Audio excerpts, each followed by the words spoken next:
Welcome to the Pro Cheerleading Podcast. This is the only podcast that gives you a raw and unfiltered perspective of what it's really like to be a professional cheerleader. Whether you're currently on a pro team, an alumni, or really curious about what it takes to become a pro cheerleader, the Pro Cheerleading Podcast gives you all the inside scoop and hot topics in the pro cheerleading industry and in-depth interviews of current and former cheerleaders.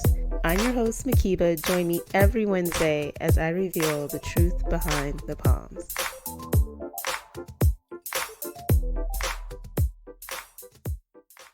Hello, everybody. Welcome to Cheer Chat. This is Mhkeeba, and I just want to prep you guys for tomorrow's episode. This one's called Freedom. I feel like I'm all up in Beyonce right now, but she's just got the anthems. What can I say? I think it's fitting because I want us all to be liberated from this feeling of, we have to be quiet right now, especially freedom to use your voice. And I think it just piggybacks off of last week's episode because there's a lot of power in it. I just wanted to give an update for you guys over the last couple of days. Just a big shout out to everybody who joined the town hall that held on Sunday. Just kind of a state of our union, so to speak, as to what's been going on and how the pro cheerleading community has responded in light of everything going on in our communities. So we're going to talk about it. I have definitely been on a little bit of an emotional roller coaster ride, but I'll start with the good stuff because this is not supposed to be just doomy gloomy, right? Like there's some things to celebrate with everything going on. I'm sure you guys have all seen the NFL's response to the players calling them out about not listening to their concerns and their peaceful protests that caused so much controversy. And one, I'm just going to say that I thought it was powerful what the players did. I'll share an article in the show notes that kind of speaks to how that even came about. If people weren't aware that there was kind of one rogue employee who decided to do something about the fact that the NFL hadn't spoken up to say Black Lives Matter and to really come out stronger on the issue, and reached out to players directly. He was a digital media person for the NFL and got them to submit videos to create that montage, if you will. And lo and behold, the NFL players are telling the NFL exactly what they want them to say. And they said it. I'll celebrate that because I think it just reinforces what we've all been saying, is just that our voices matter. And sometimes you have to call someone to the carpet real hard for something to get done. So Roger Goodell looked very uncomfortable and he was reading it word for word, the part that the player said, to say exactly like that. But he said it. And since then, I've seen, and I'm sure you guys have seen it too, the responses from teams. Now the teams are putting out a video. They're writing letters from the owners saying, we hear you, we see you, we stand with you. And is that a sign of progress from where we were a week ago? I think it's a start. It sounds like organizations are looking internally and figuring out how to clean up their own house, understanding that their employees, their community have been hurting and have been probably speaking to these injustices for a while and not getting anywhere. So attention has been captured and there's an effort, at least. I mean, I'm seeing, all kinds of things that I think are positive developments. You have the players out in the communities with the protesters. I've seen pictures of the cheerleaders going out into communities together as a team to support one another and to be part of the movement.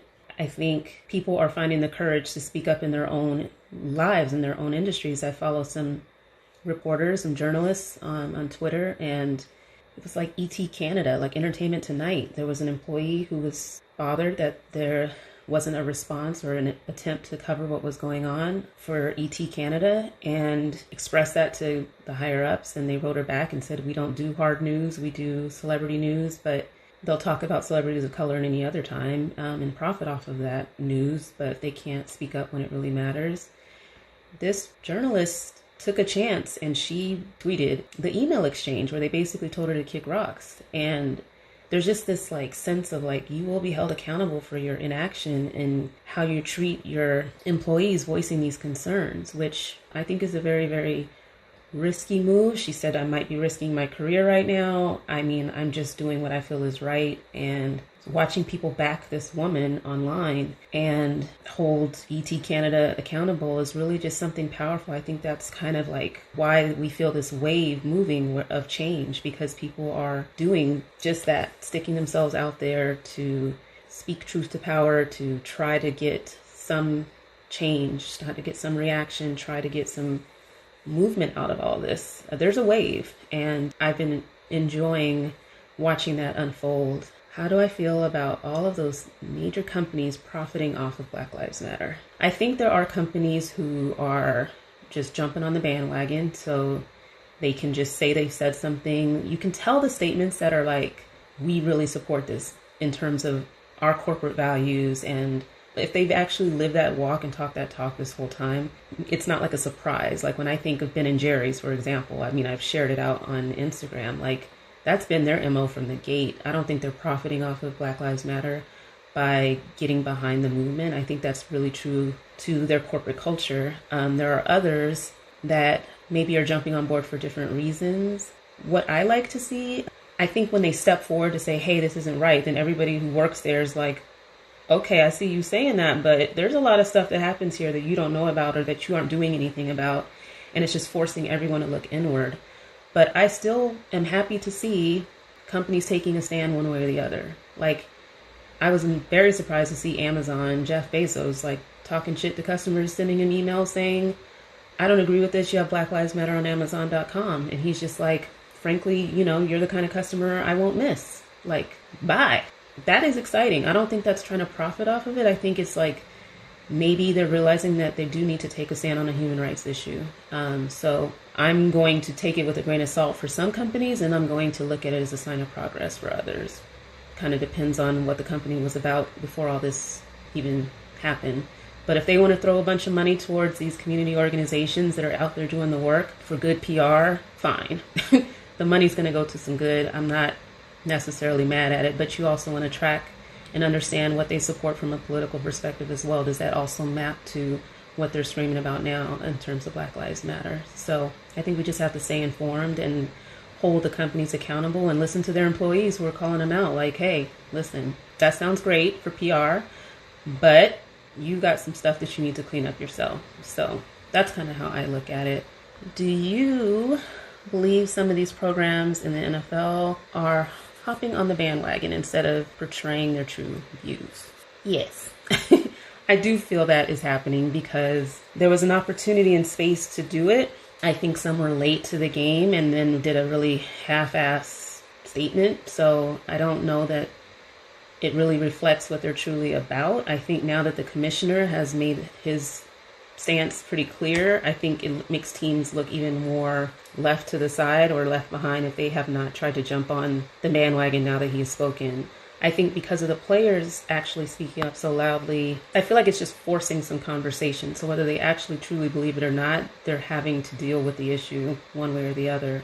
I mean, we are just at the beginning of this, so it is not going away. We have a long way to go, and hopping on the bandwagon, hopping off, I mean, we just have to stay diligent and make sure that people are not letting this die down and go away as there's some like PR blip. Stay on them. Just stay on them. How do you feel about all of these celebrities being exposed for past racist tweets, etc. that's been happening recently? Again, it's just kind of like this level of accountability where people are being called to the carpet. You know, I wish it happened real time and it would get a stir from people. You know, we have this cancel culture going on over the last few years, and I get it. I'm not a big celebrity person, first of all, but like, I think they're humans and they make mistakes and so forth and so on. But like, if they have not demonstrated from the time that, 2014 or whenever the heck it might have happened, that they've demonstrated some level of integrity or something like that, maybe they are who they showed themselves to be. I mean, I do believe who they are the first time versus only when it's been, oh, now I've gotten caught and I have to respond and say, I'm sorry. Are you really sorry? Or is that who you are? And I think we're just going to have to use our own level of discretion to figure out who we admire and why and who are they. And we don't know celebrities, and I think people getting called out, I think, is just, not everybody's mistakes are on display for everybody to see. And, it's probably feels really unfortunate for them to be in that position where now it's like you're canceled and there's no redemption or anything like that. But I mean, if it's really truly something that somebody regrets and has learned from even since making those comments and not just when they're called to the carpet on it, then we're either going to have a sense of like, you're dead to me, or openness to people coming around to where they need to be. And I don't invest a lot personally in celebrities to really like push for them to be one way or the other. People are going to be who they are. People grow at their own pace. I don't want to see hypocrisy, and I don't want to see people who just don't have that integrity. I'm not really into that, and I would not be a fan of somebody who conducted themselves in a way that made me question their integrity. So it's a lot, and I think a lot of people are getting called to the carpet, and it is kind of what it is right now. I mean, I go back and forth on that same approach of the call people to the carpet, call them out, tag them, blast them. I go through that sometimes. I mean, my post, you guys saw it with the last episode. I really wanted to draw light to who had not posted, and for people to know. People are asking me to share that. So I think you do have to have a certain level of accountability, period. And so that's kind of how I feel about that. But keep the questions coming. I'll try to stay on task. So, I mean, I've been, to some extent, like I said, inspired by what I've been seeing, whether it's completely genuine or not, whether it continues to develop, kind of remains to be seen. One thing that I'm really hoping, though, is that the steps that these teams, sports teams, have taken to get behind the movement one way or the other, that the professional cheerleaders that are involved and represent that organization are part of those changes, part of that conversation. And that was my hope. And that's why I tried to get the town hall together, where we can have a safe space to talk about how we're doing as an industry and how people are feeling supported or not. And, you know, wanted to kind of share out some takeaways from that town hall. I really do thank everybody who participated. I know that even that in and of itself was gutsy.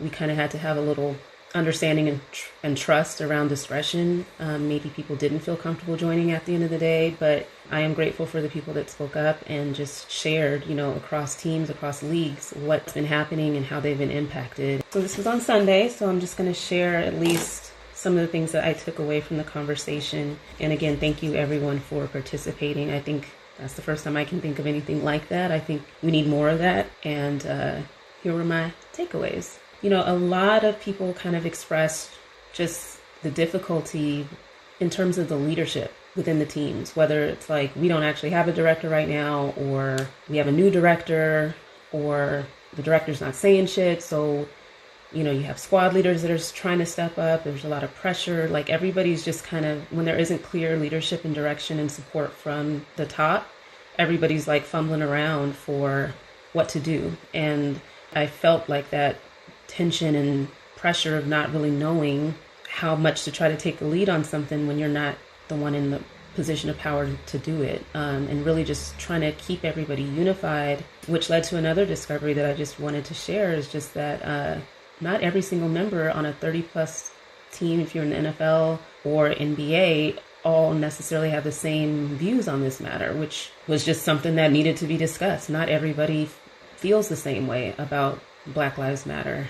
Some people have relatives who are cops and view this whole issue very differently. So when we're talking about like speaking up or speaking as a team or wanting to see a team statement, just the acknowledgement that not everybody's actually on the same page about it, which is mind-blowing, but it also shows that there's just conversations that need to happen to either avoid division amongst your teammates.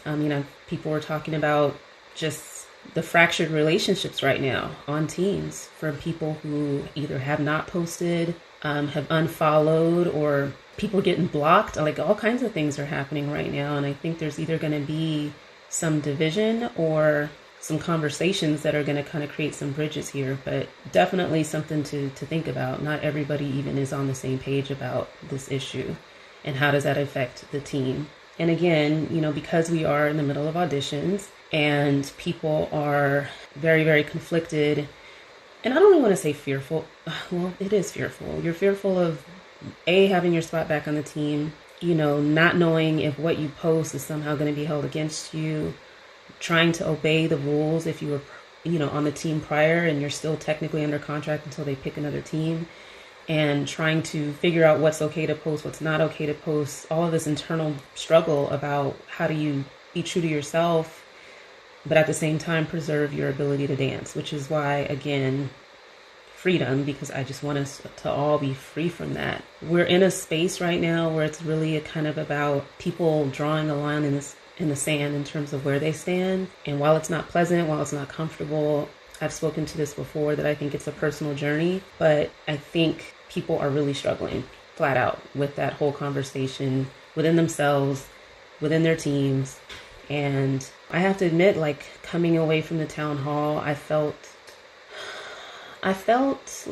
slightly defeated. Maybe I was sensing other people feeling defeated. I don't know. You know, when it comes down to like, what do we do from here? I think there was just a lot of what I sensed, just kind of like hopelessness of what can really be done. Again, this was, you know, a few days before teams were getting on board with what the NFL had posted. And so I just felt this heaviness of like, damn, are we just kind of like accepting this as is and just not really feeling like there's anything that we can do about it? And the following day, I ended up joining a 2.5 hour long town hall called Diversity in Dance. 2 women hosted it. I don't know if you guys have heard We Are Tone Society. I hope I said that right. But Shannon Perez and this amazing woman who I want to get right, Toya Ambrose, correct me if I'm saying it wrong, Wanda Ware, Dawn Walters, Catherine Morris, and Mary Went. So there were people from USASF or USAAF. I don't know competitive cheerland, so pardon my like flub ups, but basically representatives from varsity. USAAF, I believe, is what it's called. It's kind of maybe like the safety-ish arm of competitive cheer. I probably should have done more research, but I'm tired, you guys. But basically, these 2 women, Toya and Wanda, got together and wanted to kind of bring together the competitive cheer world. There were like over 300 people on the call. Shout out to the woman that shared the information with me. I mean, I didn't know anything about it. But these are coaches who, you know, have these clubs and these competitive cheer teams, and they all were searching for answers. Like, how do we deal with this with our clubs, with our cheerleaders? And they really wanted it to be a safe space where people can ask questions and hear some perspectives of, you know, the 2 women that hosted it as African-American women.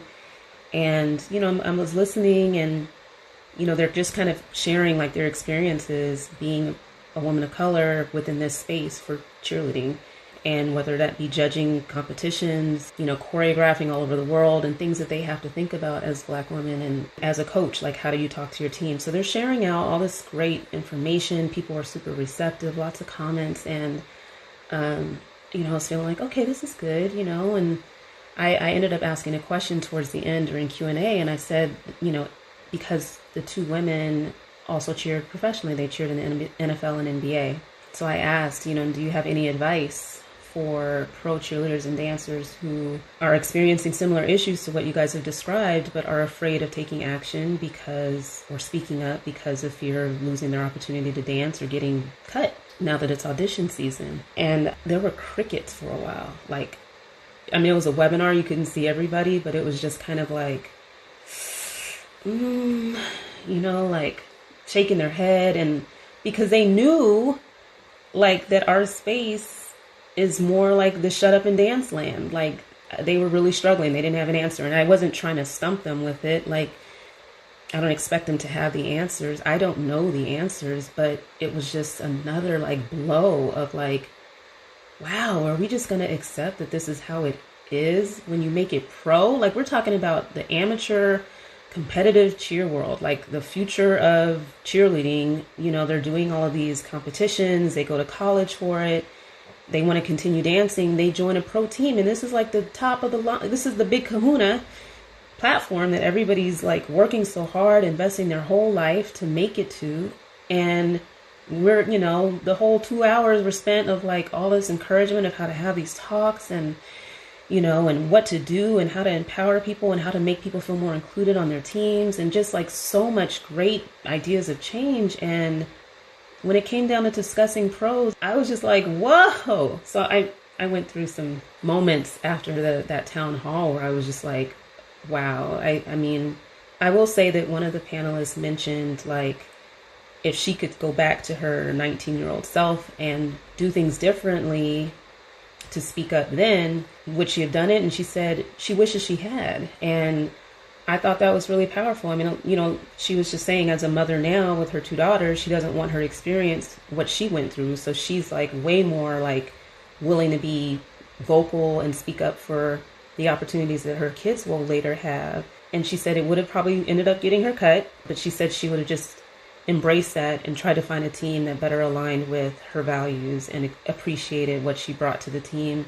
And I share that because, like, when I think of like where we are right now and what everybody's struggling with, there was someone who wrote in, her name is Sarah Marie, and she just gave me so much life because here I am like between the town hall and kind of how I was feeling after that, and then the town hall yesterday, and I was just kind of like, not really feeling it. But again, you guys give me life. You help me get rejuvenated. And I want to read from her email because this is what I was left with in terms of trying to return to a space of where we can go from here.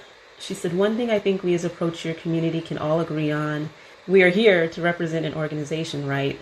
But also we are here to inspire the community, to represent the community the team plays for, to be role models for the youth, and let's face it, adults too, and advocate for education, health, positive behaviors such as don't be a bully, etc., body image, positive body image, things like that. She said, as you can see, it's pretty clear that you are not doing any of this if you exhibit racism or choose to look away at the plain and obvious. I feel that as cheerleaders, we need to educate the people above us and ask them, why during prep classes do you give us the biggest lecture on what it means to be a cheerleader or dancer for this organization? Or why do you ask us questions about morality during interview rounds, expecting a raw, true, and politically correct answer, but aren't exercising these things before the uproar and definitely during the uproar? I feel that we need to figure out a way to make sure they are accountable as much as they make us stay accountable for representing them right. They need to represent us right as well. Nothing in life is a one-way street.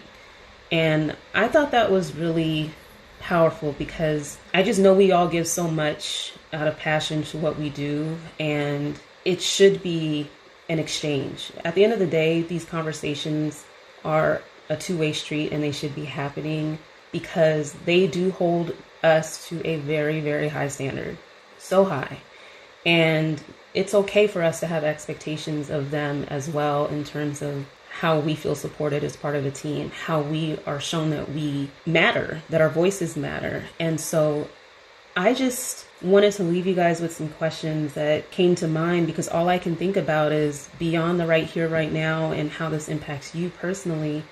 This shift that we see happening in the world is going to change the lives of everyone after us. Like, this is a moment in time that is unprecedented, and it's just like the window of opportunity, I can't say it enough, is right here and ripe for us to make some changes within our own industry. Every company, every organization, every industry is looking inside to see what needs to be fixed. Whether it's by force, whether it's by being called out, or whether it's like, wow, I actually need to think about this. They're doing something to crack open, that mirror and say, how are people feeling and what do we need to change? And I just think that we really need to maybe take a moment and think about what being a pro cheerleader means to you.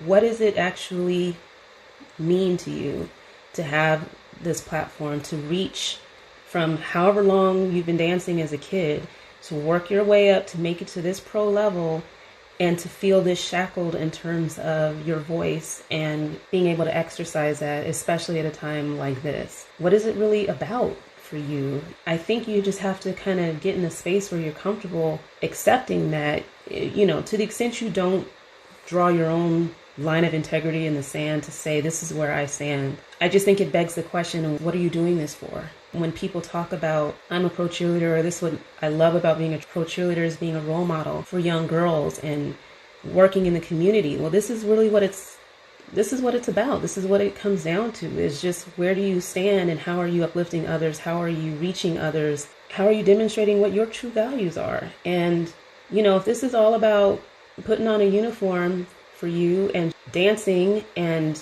all good positive vibes with no real sense of responsibility with it, then just know that in this moment in time that you are making a pretty loud statement as to where you stand. And if you really do feel like there's a deeper purpose in what you're doing and understanding who you have the chance to reach and how you can actually make this space better for people coming behind us, these young girls that I cannot stress enough how much it bothers me to hear a 2-hour plus long meeting about how they can make cheerleading more inclusive for people of color, and changes they can make in terms of judging, changes they can make in terms of the way they run their programs, trying to have like diversity training or different things so that they can connect and really heal this industry, only for these girls to grow up, go to college, maybe have a similar experience, and then when they go pro and make it on these teams, that it's a shut up and dance kind of experience. I just feel like now's the time to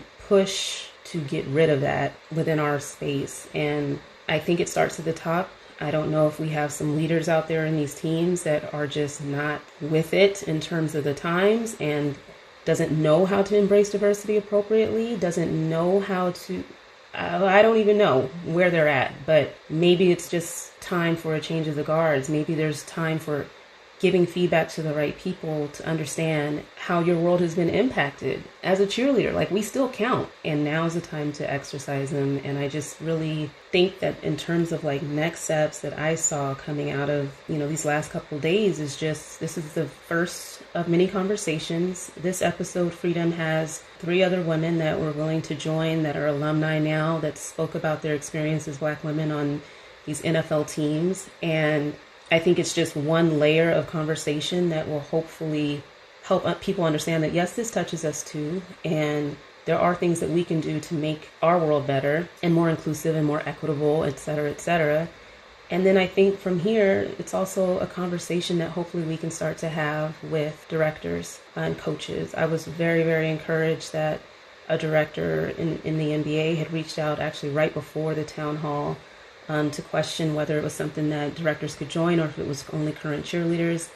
I think that was super encouraging, that there's even a desire to understand what you have to say and what the issues are. And I think that's probably, the next layer, whether you guys are approaching your team directors yourselves, whether it's some form of like statement that helps illustrate what the issues are, that similar to what happened a year ago with all of the NBA teams. Like, I'm not looking for any glory in this. I'm just trying to elevate your voices. And I just think we have to have these conversations. Everybody else is having them, so why not us? And I hope that as these teams start to like really grapple with what they're doing as an organization, that you guys are part of the conversations, that you express interest in being part of the conversations. I mean, you guys are so brilliant and dope. Like, I've looked at these rosters. I did my own damn draft. I see how educated, how inspirational, how passionate you are about what you're doing. You are an asset to these teams, and your voices matter. Now is not the time to just be a prop. You're out in these communities. You should be right there with everybody else, making the change that you want to see. And I hope, for the sake of our industry, that we really dig into our deeper purpose here and what we're really doing. I hope there's a deeper purpose than that. And that's what keeps me energized to continue doing this podcast is, yes, I want to talk about updates and what's going on and new uniforms and new teams forming and blah, blah, blah, and interviewing lots of cool people. But I also want to see us move forward for the better as well as a result of everything that's going on. And I hope you guys are just willing to look inside of yourselves to answer some of those questions as to like really what this could mean if we take advantage of the time to say enough is enough for the stuff that needs to change. Really push for it. Like, if not now, when the hell are you going to do it? Like, for real, when is there going to be a more appropriate time to say, while you're at it, these are some things that we as a team feel are important in terms of our voice and in terms of maybe how the programs run, in terms of how many people of color are on your team, period. I mean, open the can of whoop ass, so to speak, in an approachable and constructive way, okay? And if whatever I can do to help facilitate that through this podcast, through this platform, y'all know how I get down. I'm happy to do it. So I want to see us have freedom to speak our minds, to be the amazing, confident, well-established, successful people that we are, to make this community better for the people that come behind us. Please, for the love of God, like, we can do better. That's it. So I will sign off unless there are more questions. I will kick it over to the interview. I look forward to hearing any feedback from the episode. Thank you to the women who were a part of that important conversation. I really appreciate your candor and your willingness to really push and fight for what you believed in while you were on these teams. And I look forward to continuing conversations. Any other questions from anybody? Oh, God. Okay, Tara says, hair. Yes, it seems like the team directors depend on one of the alumni is supposed to take care of those girls as if she's a foreign thing just by having a hair texture. Ooh. Yeah, so you guys will hear in this episode, there's a whole section of it that's devoted to hair. And the lack of support, the lack of understanding, the lack of sponsorship, the lack of people who understood, just a lot. So I could do a whole episode on hair. Personally, I've been wanting to do that for the longest. I realized that with makeovers, it's always kind of hair that has a lasting effect if you drastically change somebody's hair. But, for African American cheerleaders, for sure, there's so many other issues on top of it about our hair, and that ended up being a definite topic of discussion. Maybe the directors can consider salon sponsors, that have a fully diverse staff that knows, black hair. And yes, I'm reading this for the sake of the podcast episode, and styling as much as white hair styling. There's no reason why you should have to bring your own foundation or product. There have been black cheerleaders since the inception, so we all deserve to have the glam treatment and not an afterthought. Yes, and more yes. We definitely touched on that. The amount of expense out of pocket that black girls have to pay for upkeep because we aren't able to go to this salon sponsor to get our hair done. It's a struggle. One of the people on the panel pushed to get reimbursed for the money that she spent on her hair because, we're not able to benefit from the sponsorships. There are little things that, if addressed and talked about, can easily change. Like, it's not that complex. It's not rocket science to figure out what you can do to take into consideration the needs and concerns of people of color on your team. Like, it's a no-brainer. But some people, I don't know. I don't even know how you just don't include that as a director in thinking about how you support your team. It's an easy change, though. I do know that. We talked about that and so many other things, you guys, and I really encourage you to listen with an open mind, too, because, they talked about microaggressions, and probably more so from directors than within the team. But again, as these things continue to unfold and people see where people stand, and there's just some things that we should really be aware of in our own space. I'll just say that, and I think this conversation will hopefully be enlightening to those who really don't know what it's like or what it's about. And then for all the black girls holding it down on these teams, it's like we understand the struggle. We really do. And we appreciate that it's not as easy as it looks, especially, if you're one of the very few. One of the panelists was the only one. So we have to support one another, and I think it is important for people to understand what that looks like. And I'm sure there are different perspectives for people of different ethnic backgrounds as well. Again, I'm hoping this is one of many conversations. Microaggressions to micro braids. I love you, Tara. You are killing me. Yes, everything. We have to talk about all the things. I love talking.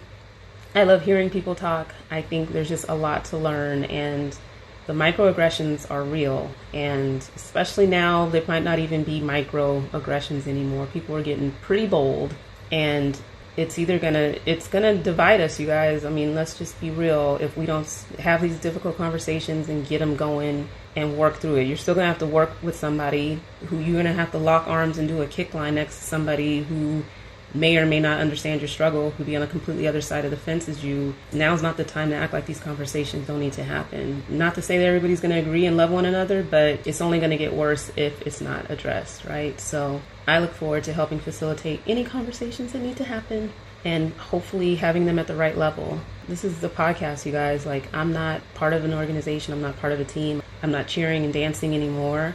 This is like my passion project. I care about what happens in this space, and I'm trying to do what I can to say that I've done my part to hopefully make it better for people coming behind me. And I just hope we all take that sense of, ownership and responsibility over what this industry can be. We're all still following it. There's plenty of people who are alumni that still check and see what's going on, and we're all impacted one way or the other. So let's push our industry in the right direction.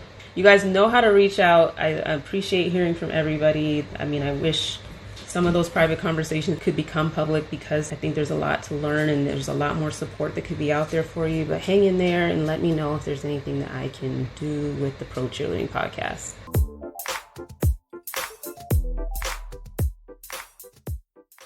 I'm just gonna just set the tone as best I can. Um, Number one, again, so grateful that you guys wanted to do this. I thought maybe alumni would be in a better position to talk about what their experience is like. I've gotten so many like private messages from people, which I respect, that just everything that's happened has just brought everybody's dirty laundry out. And so I've just been trying to figure out, I'm not really trying to like enlighten and educate and all of that whole thing of like, tell me what it's like of being a Black woman on a team conversation. I think with all the information coming at me and the different voices, different concerns, considerations, blah, blah, blah, I just don't think that there's been a forum for that conversation for us to just even, I mean, I tried with the diversity episode, like my first season or second, whenever that season was, of trying to just at least go through the stats with the numbers of diversity in terms of racial representation on a team, but not really, probably just scratching the surface of what the experience is like when you're on one. So it seems timely to try to have this conversation now, but I'm so like, whatever you guys want it to be, like, it's not like I'm trying to paint any of your teams in some kind of light or teach everybody like what it's like with our hair, or this isn't an education forum or like awareness building. I think it can work towards that, for people who listen and had no idea what it was like and woo, that's great. But I just want it to be our space. When I think of like the Black women who've been on teams, historically, just having a presence on the team obviously was a big damn deal, right? I don't know, who knows what they had to go through just to be on it, and us included, right? But then when I think about the things that we probably have to deal with one way or the other, just so we can keep our spot on the team, we are at such a crazy time where we can actually just try to freaking deal with some stuff that shouldn't have been happening. Absolutely. And while the doors cracked open, like bust it down with that. And I mean, maybe I have too many lofty goals about like us being able to do that, but that's at least where I'm coming from. It's not, like I said, like go on this awareness kick, but it's really just like, while people are listening, everybody's doing it on every industry, journalists, like you name it, everybody within their job is talking about like, okay, well, if you're looking right now to try to support a movement, understand how you can support the Black people within your organization kind of conversation. And I just think it's still relevant in our space. So that's kind of all I got in terms of just like an overview of what I'm hoping that we can just talk freely about. I honestly don't know what to call this episode, like cheering while Black or whatever, but like I just wanted us to have a safe space to talk about our experiences on, these pro teams. Like we got the NFL represented here, but let's just start by introducing ourselves and mentioning the team and just kind of, I don't need exact stats of like how many there were at the time, but I think it might be helpful either in terms of years or just how many people of diverse backgrounds were part of your team at the time. So we'll start with you, Renee. Sure. So my name's Renee. I cheered for the Cincinnati Bengals in 2017, just for 1 year. And just for a little bit of background, I was one of two people of color on the team that year, myself being the only Black woman on the team. And then there was one other person of color. How many are on the team? About like 40-ish, 30-ish? The year that I was on the team, there was about 30. And Jocelyn? I'm Jocelyn. I cheered for the Tennessee Titans for 5 years, from 2013 to 2018. So I would say when I first joined the team, there were 6 of us. I think there were 6 Black girls.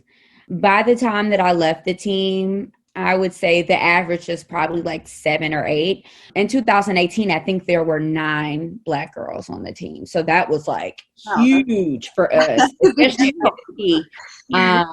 and our team, we had 27 girls altogether. Wow, so that is good representation. Yeah. I mean, numbers wise, yeah. I'm Jasmine. I am from Oakland, California. I cheered for the Raiders for 2 seasons. The Raiders, strike me, I don't know if it's historically been that way, but pretty diverse. Was it like that when you were on the team? I would say it was pretty diverse when I was on the team. I was blessed to have a Black female director when I was there. Nice. Things have changed, and that's why I feel like I'm no longer on the team. It's a whole story in itself. Like, right. What year did you cheer? I cheered 2016 and 2017. So, gosh, having a Black director in the NFL. I mean, I know there's like 1 that comes to mind for the Falcons and 2 with the Redskins. Somebody's gonna come for me saying, well, actually, no, I'm kidding. Yeah, I think that's it because the Houston's director is no longer there. So yeah, I think that's it. It's just about, yeah. Okay. So wow, so that must have been very different. And for context, I'm going to be asking a lot of questions, but I may throw in some background on myself. I cheered with the Seahawks for 5 seasons, and while I was auditioning to be part of the team, there was only one for all those years of auditioning, 4 years, I guess, of auditioning. And I wanted to join that one so bad. Like, can there just be two? Like, what is the rule? And then when I made it, there were 2 of us, 2 years in a row, and then it grew up to about 5 or 6, I believe, by the time I was done, which was amazing, you know, because it was such a small number. So we're just going to open the floor up to just what that experience is like. And let's kind of go in somewhat chronological order. When you were auditioning for the teams, did you have any issues or concerns around just like diversity from the outside looking in? For me, going into tryouts, or even for me looking at, because before you even think of auditioning or going through the process, you are looking at the website. You're like, what do I have to do? You're checking when this paper is due, when they're going to have their prep classes. So I'm like scouting their page. So I knew that the year before I was going to try out that there were a handful of Black women on the team. So there were at the time. And then we actually had a coach. She was a person of color as well. So she was a Black woman. So I was like, this is great. No problem. You know what I mean? I'm like, okay, cool. So that was kind of my initial experience with it. I didn't feel any type of way around it. I actually felt pretty good going into it. Mm-hmm. What about you, Jocelyn? So same, you kind of just look at the style and you're checking the website, you're talking to different people. I will say with Titans, they have they used to, everything has changed now because everything is all over the place, but they had a thing where alumni will come in and you can pay the alumni to kind of give you pointers, either with dancing, with, you know, your makeup, with your hair, whatever. So a lot of the times, if you are Black, you would reach out to the Black alumni to help you with that because they kind of knew what our director was looking for. So I had 2 people help me who were alumni from the team, and they were both Black. And fortunately, they didn't charge me because they were like, look, we just need to get more Black girls on the team. So it was kind of like, you know, I'm going to do this, you know, so you can get on the team. So I appreciated that because a lot of the other girls were paying like $50 an hour. It just depends on like what you needed, but they were paying, you know, to get like, you know, private lessons or to work on their hair, to look at their costumes and things like that. And I didn't have to do that because the 2 girls that I went to, one of them, she was my hairstylist in Nashville. Another one, she saw me and she was like, you can dance. She was like, oh, no, we're going to get this together. So it was kind of like, oh, they were just helping me. Like, no, we know you can make it under their wing. Yeah. That's awesome. That's awesome. I did have an experience. So the Bengals cheer right on the border of Kentucky and Cincinnati, or in Ohio. So it's literally on the border of the state. So I lived in Kentucky, and someone I had met in Kentucky was friends or had gone to school with one of the cheerleaders that was on the team, you know, before I tried out. And she wasn't a person of color, but it didn't matter to me. She was like, you know, I know someone, she's on the team. She would love to, like, you know, if you reach out to her, I'm sure she would love to give you some pointers, similar to what Jocelyn said. So again, initially I felt like, great, this is a great place to be. Like, they're welcoming. And I did connect with this cheerleader, and she was great. She was awesome from the get-go. Like, she was like, I'm going to help you. This is what you need to do. This is our style. But it was more of like, this is our dance style. And that's kind of where it ended for me. You know what I mean? Because that's all she could help me with. And that's fine. You know, I didn't really seek other help. I mean, if you go to your first audition prep class and in walks a Black director, you got to feel pretty good. Class, like, I just went like cold turkey, like, because I danced in college. I danced with a band, you know, at HBCU on to Prairie View. So okay. Like, I'm like a just fully Black world, and it's just like so comfortable, you know, like you're people everywhere. So then I'm coming, like, I came back to California. I'm like, okay, I want to be on a pro team. My first try was the Warriors. So I tried that, and I just went out there. Like, I hadn't taken any dance classes. I don't feel like I was in shape. I was just like, let me just get out there in these auditions, see what it's like.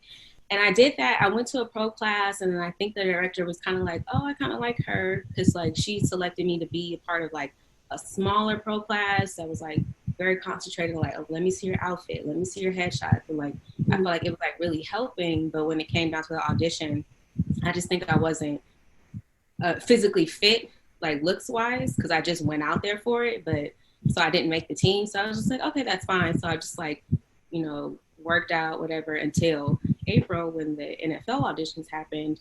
And I went to the Niners auditions because I actually am from San Francisco and I grew up in San Francisco. So I went to the Niners auditions because I'm like, that's my team. Like, I've been dreaming about this all my life. But y'all, I went in there with this bright red hair. Like, it was the crochet style I had. And it was bright red. It was like, it wasn't bright. It was like deep red, whatever. And I'm just thinking, oh, like, my hair is cute. I look good. I'm not even thinking like, girl, you have red hair. I'm thinking I look good. A natural look, because that's how I just was wearing my hair. Like, not thinking. Going to audition, like I made it to the second round and I got cut, and I was like, I don't know why I got cut. And so, weird. Like, oh, I didn't even think about that. So literally, the Raiders auditions were the next weekend. So I'm like, okay, let me do my hair. It was something like this, and then I made the team the next weekend. So I was just like, oh, maybe it was my hair, because I feel like there was no reason why I shouldn't have made it. But yeah, so then there were no prep classes or anything for the Raiders. I just went because I didn't even want to go, because I'm like, no, I'm a San Francisco girl. I'm a Niner girl. Like, I don't want to go with the Raiders. So I went. I was like, just go. And I was like doing research about them. And I'm like, oh, they have a Black director? That's cool.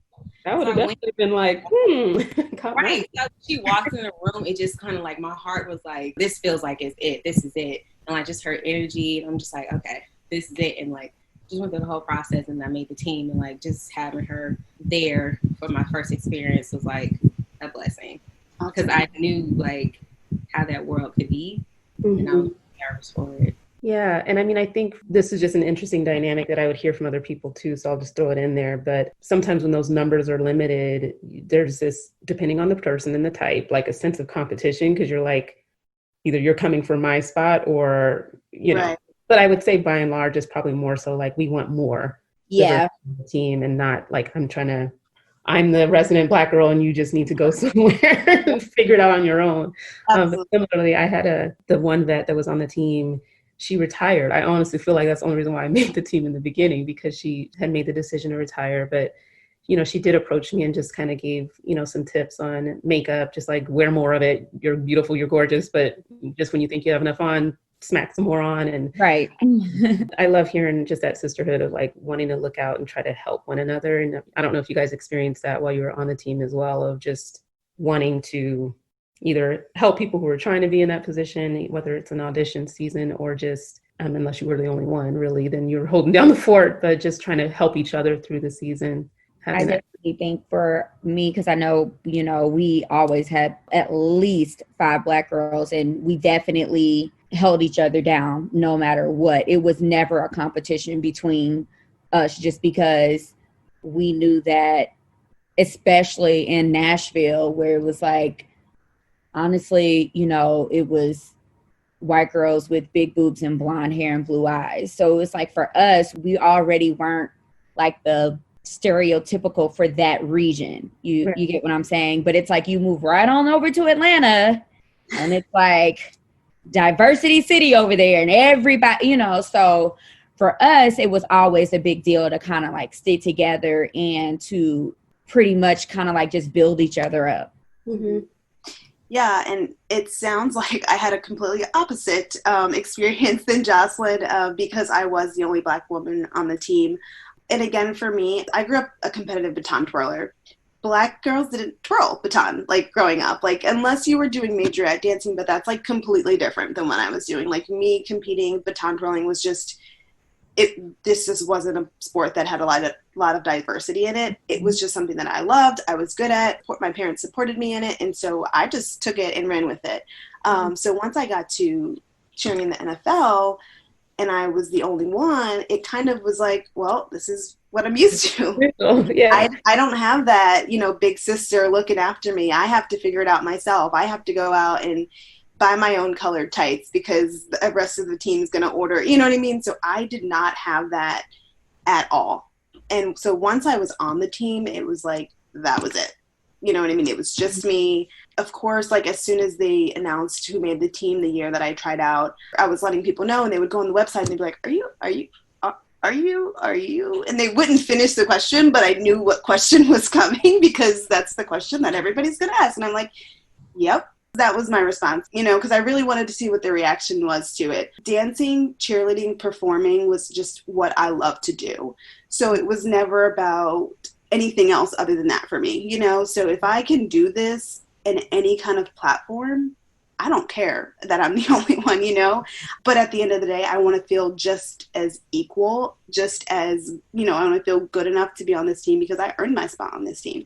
So there were moments where I was like, this is not it. But by and large, I was there because I wanted to be there and I knew that I deserved to be on the team just as much as the next person. I mean, there's the obvious positive from being able to represent, whether you're the only one, you got a group of other women with you that you can kind of band together and kind of at least have someone to vent to about the ups and downs. But, it's truth behind the Poms. And so we're just going to talk about some of the difficulties, I guess, you know what I mean, that you experience as a woman of color on an NFL team. I mean, we see the differences in our sport where it's like, the NBA teams are so much smaller. They're just like constantly together working, there's a million games. It seems like the bond might be a little tighter with NFL and it's 30 some odd people. I just wanted to kind of open the floor up to like, how included did you feel as part of the group? And if you can think of moments where you're like, this doesn't really sit right. Just in terms of microaggressions, discrimination, whatever, you name it, just stuff that we go through. So well, I can go ahead. Being on a team for 5 years, I was under the direction of, I don't know if you guys, a lot of people have heard of my coach, Stacy Kinder, because she's very out there. She is very in your face. She doesn't care what you think. She's always like really stressed to us. Like she's the type of coach, like basically like you have to be skinny, like extremely skinny. We have to step on a scale. Like it was just very difficult. I do feel like as a Black woman on the team, like we always had to be perfect. I hate to say that, but I felt that way. I felt like I could make no mistakes. I feel like she tried me. Mm-hmm. And she thought she was going to talk to me a certain type of way. And I said, no, that's not going to happen because in the same breath, you are my director and I'm going to listen to you, but you're not going to disrespect me. Yeah. And that's how it's been with a lot of not just the Black girls, but a lot of the team members.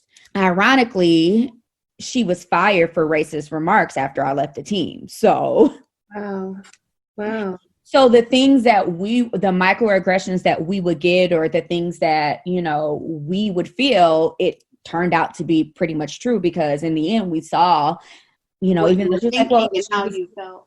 Yeah, she was like that white person, like, I have Black friends and my assistant is Black, so I can't be racist. And it's like, that's not how that works.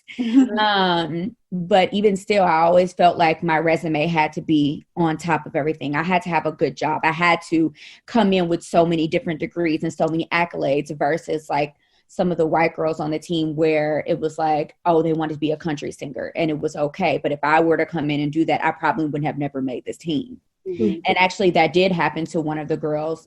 She eventually made the team, but she was pretty, she was tall, she was slender, like she looked like a model. And we all were like, we want her. And basically the rumor went around like, well, Stacey doesn't want her because in her interview, she said she wanted to be a professional model. And Stacey just thought that wasn't a good career choice for somebody like her.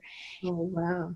And so she came back like 2 or 3 years later and said, well, I'm in school to be a nurse. And what do you know? She made the team. Mm-hmm. Interesting. So it's like somebody, and we've had plenty of girls that, like I said, we had girls who wanted to be country singers and they were waitressing on the side, didn't even have degrees. With Seattle, I think it's like the capital of passive aggressiveness, you know what I mean? Or very, very nicely in your face kind of like stuff that you just know is like, that doesn't really feel right. But it doesn't have like race printed all over it in loud colors. But yeah, there were definitely challenges or things that I didn't perceive to be as fair that I kind of, being the naive rookie would raise my hand to ask about or send emails and just try to not out of line, but I'm just like, you're just a woman that sleeps and takes a shit like everybody else. So I didn't understand, I guess, just like that level of fear and engaging with somebody just because they're your director or your coach or boss or what have you.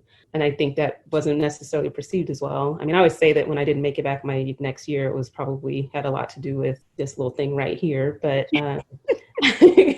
but I think, especially in light of what's going on, I just thought that we can kind of talk about some of the experiences that we had as Black cheerleaders in the NFL. It'd been great to have somebody from the NBA, but just what that experience is like, because not so much to like educate everybody and like, this is what life is like as a Black woman, but I think there's just so many things that people take for granted that they don't have to deal with, or can be anything from like, I mean, there's the tights thing, like thinking about how we look in our uniforms. I mean, I had my moment of really just like holding it down for like, I'm not going out there like that. Like, nude. It was like a nude, the idea of a nude.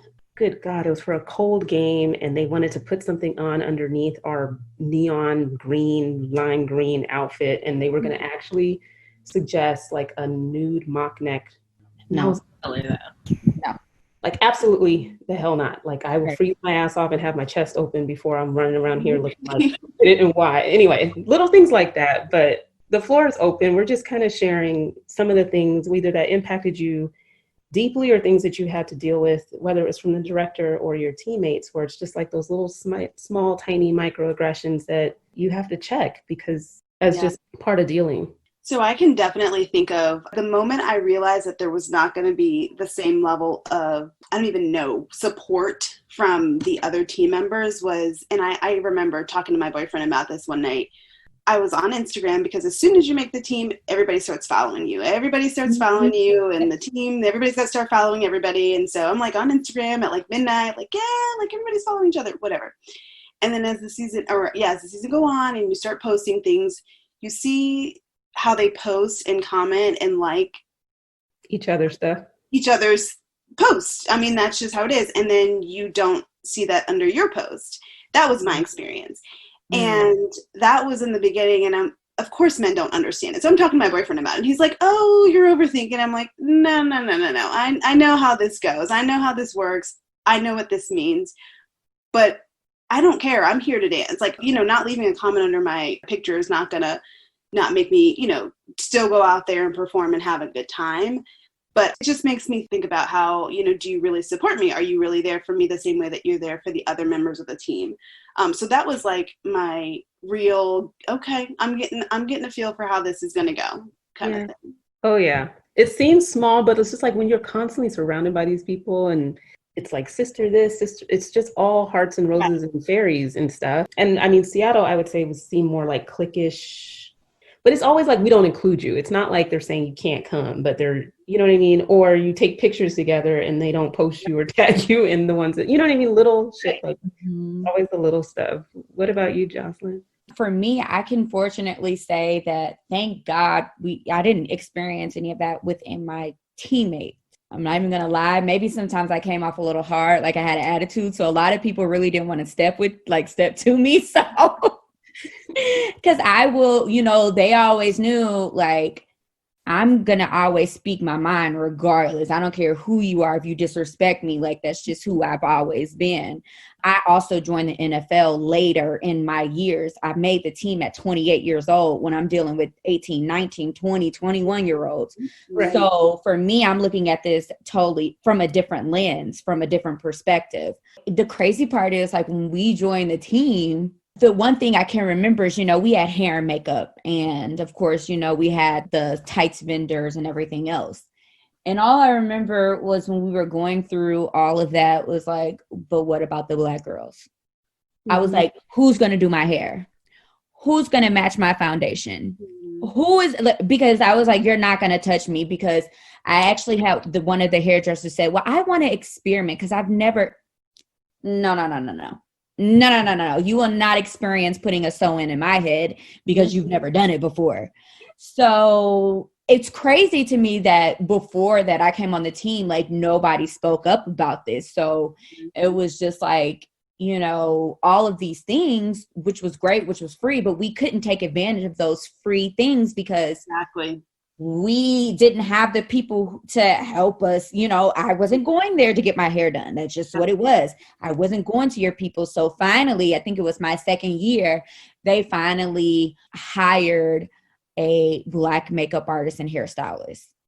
And we end up having like a vendor to sell us our weave, because the weave they were trying to sell us was like kind of like synthetic-y. It was just all of these different things. I'm like, I really want to take advantage of certain things, but I don't tan. I don't need to tan. Exactly. So like that for me, that didn't make any difference. Yeah. I think it was my third year where we had a woman on the team, and she was just like, I don't rock with these tights. She was like, how am I, a dark-skinned woman, gonna put on a, you know, suntan tight? She was like, that's not my skin color. So it was like all of these things as we were progressing, like all of these things over the years were starting to come out. I don't know if any of my teammates had any discriminatory remarks or anything like that, because I didn't feel it from that perspective. But I really wanted to be a part of the change where it's like, you know, think about, you know, the Black girls on the team or the minorities on the team. Think about what we have to go through. Think about the things that, you know, you can go to this place and this place is, oh, great, you can get your tape ends done, but they don't have anybody that understands my texture hair. You can even wash and blow dry and flat iron my hair if you wanted to. You don't know how to do it. Yeah. So those were the things I was really kind of fighting for versus like not necessarily things in between with my teammates. It was more so like the sponsorships and the director we were always trying to change and like evolve. Like, you know, this is what's happening in the world. So, and I think it was because we did make a push. It was like, this is what we need. And it was kind of met with some backlash, I'm not going to lie. But in the end, I think they really understood what was beneficial for us. So, yeah. No, that's awesome, because I do remember like in the MAC makeup seminars that we would have to go to. And I'm really like, I didn't wear makeup normally. So I'm there like a sponge, like, okay, writing colors down. And then, you know, they would pick a model and she was always, you know, white. And I'm still writing these colors down. And I was just like, can you like, what would be the equivalent on this face? You know what I mean? Like, right. Because, you know, there was kind of like a look that they were given or they were told is kind of like the signature Seagal style. And, you know, we would have all wearing the same shade of lipstick. Yep. I've talked about that on different episodes. It's not cool. The one that they wanted was, I literally I remember taking a picture in the car and trying to send it to my director at the time just to say, like, I don't think Chatterbox is meant for someone's skin tone.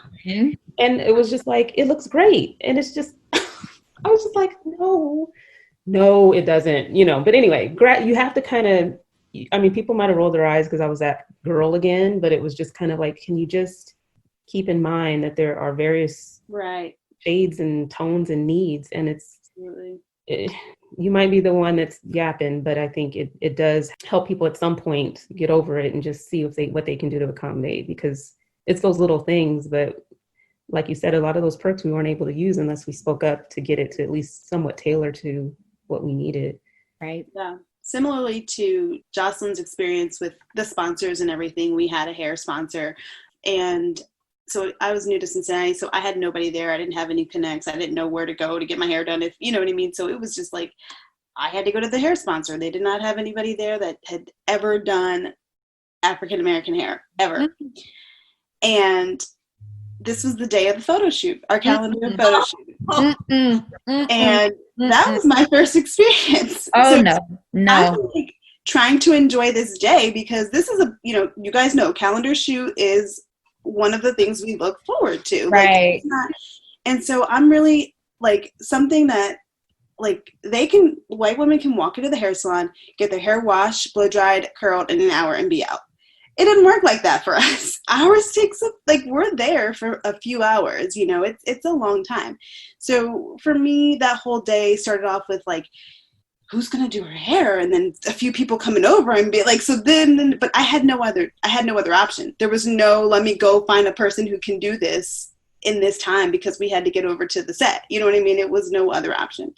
So it worked out for that day. She Did got you just do it yourself? Like, I would have been like, I look, was gonna say, yeah, like I got she it. got it to where it needed to be, and that was it. And I was like, okay, moving forward, I'm going to go ahead and find my own person. I mean, I was spending, $200 every few weeks, because it's not like you can go 4 weeks with getting your hair done. You're sweating, you're performing, You're getting makeup, you're getting everything done to your hair. So you've got to get it done every 2 weeks. Right. So I was coming out of pocket $200 every few weeks throughout the season, and they're getting their hair done for free. And I'm like, something's not right here. Reimbursement.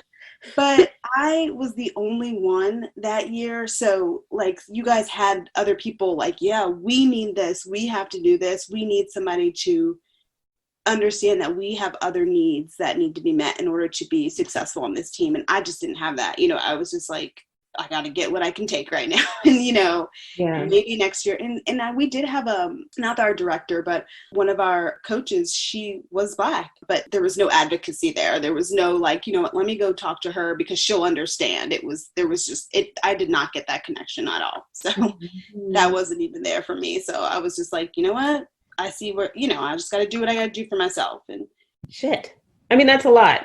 You know what I mean? To even not be in a position to advocate for yourself without being even more of like, you know what I mean? If you're the only one, you can definitely try to, fight the power and try to speak up and be that voice chiming in, advocating for yourself. But it definitely, it's almost like they can put the mute button and just treat you like you're a problem child versus hearing you and addressing the needs.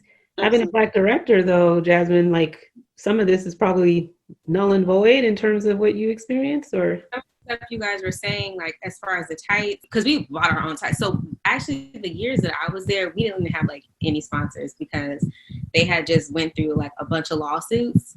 Right.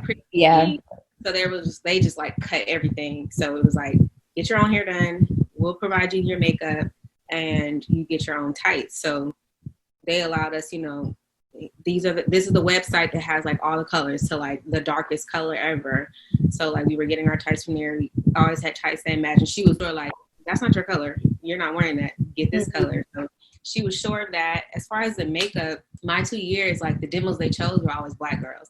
She was like mixed, like light-skinned Black girl, but it was still like on the paper or in their demo, they were saying they would do light, dark, medium. Like this is the option for this is the option for that. So we can all have the same look that looks good on us. So like we were in the store, like figuring out our right color, even though they still gave me a color that was like 10 times darker than me. I'm like, is that my color? But okay. So I was just using my own foundation, but everything else, it was like, they wanted to really like make sure everybody was right. Cause like our team was very diverse and we're in the Bay Area. So we have white girls, Asian girls, Black girls, all kinds of girls. So it was like they really tailored to that. But I can say, I know the next year, because I still had friends on the team and they were like, it's terrible. Like, because then that year they got all the sponsors, they got the hair. And it's just like, they're getting their hair and they're getting all these weaves and clip-ins and sew-ins. But what about us? They're saying like, we can't, because of the hairdressers that they chose weren't able to do their texture hair or their type of sew-in, their type of weave, they weren't getting service, as you guys were saying. So it was just kind of like, it's not fair. And there were some curly hair girls on the team, like she was mixed. She was like Mexican and Black. So she had curly hair. They were like, oh, we don't know how to do textured hair. Sorry. So they were still doing their hair on their own. So they brought it up. They spoke up about it. That's why I love my two friends. And they were like strong and vocal. They're like, this is not right. No. So they brought it up constantly. And at the end of the year, the season, they got reimbursed for like having to do their own hair. But still, it's like being on a team where you feel like you're not, especially coming off of being supported and being heard and understood, and then going into a whole nother thing where it's just like, I'm just left out here like by myself. And like, so they fought for themselves and were able to get reimbursed, but it's still like a hardship throughout the year. Like I got to worry about getting my own hair, doing this, doing that by myself, when they're just carefree, like they got everything for them. So yeah.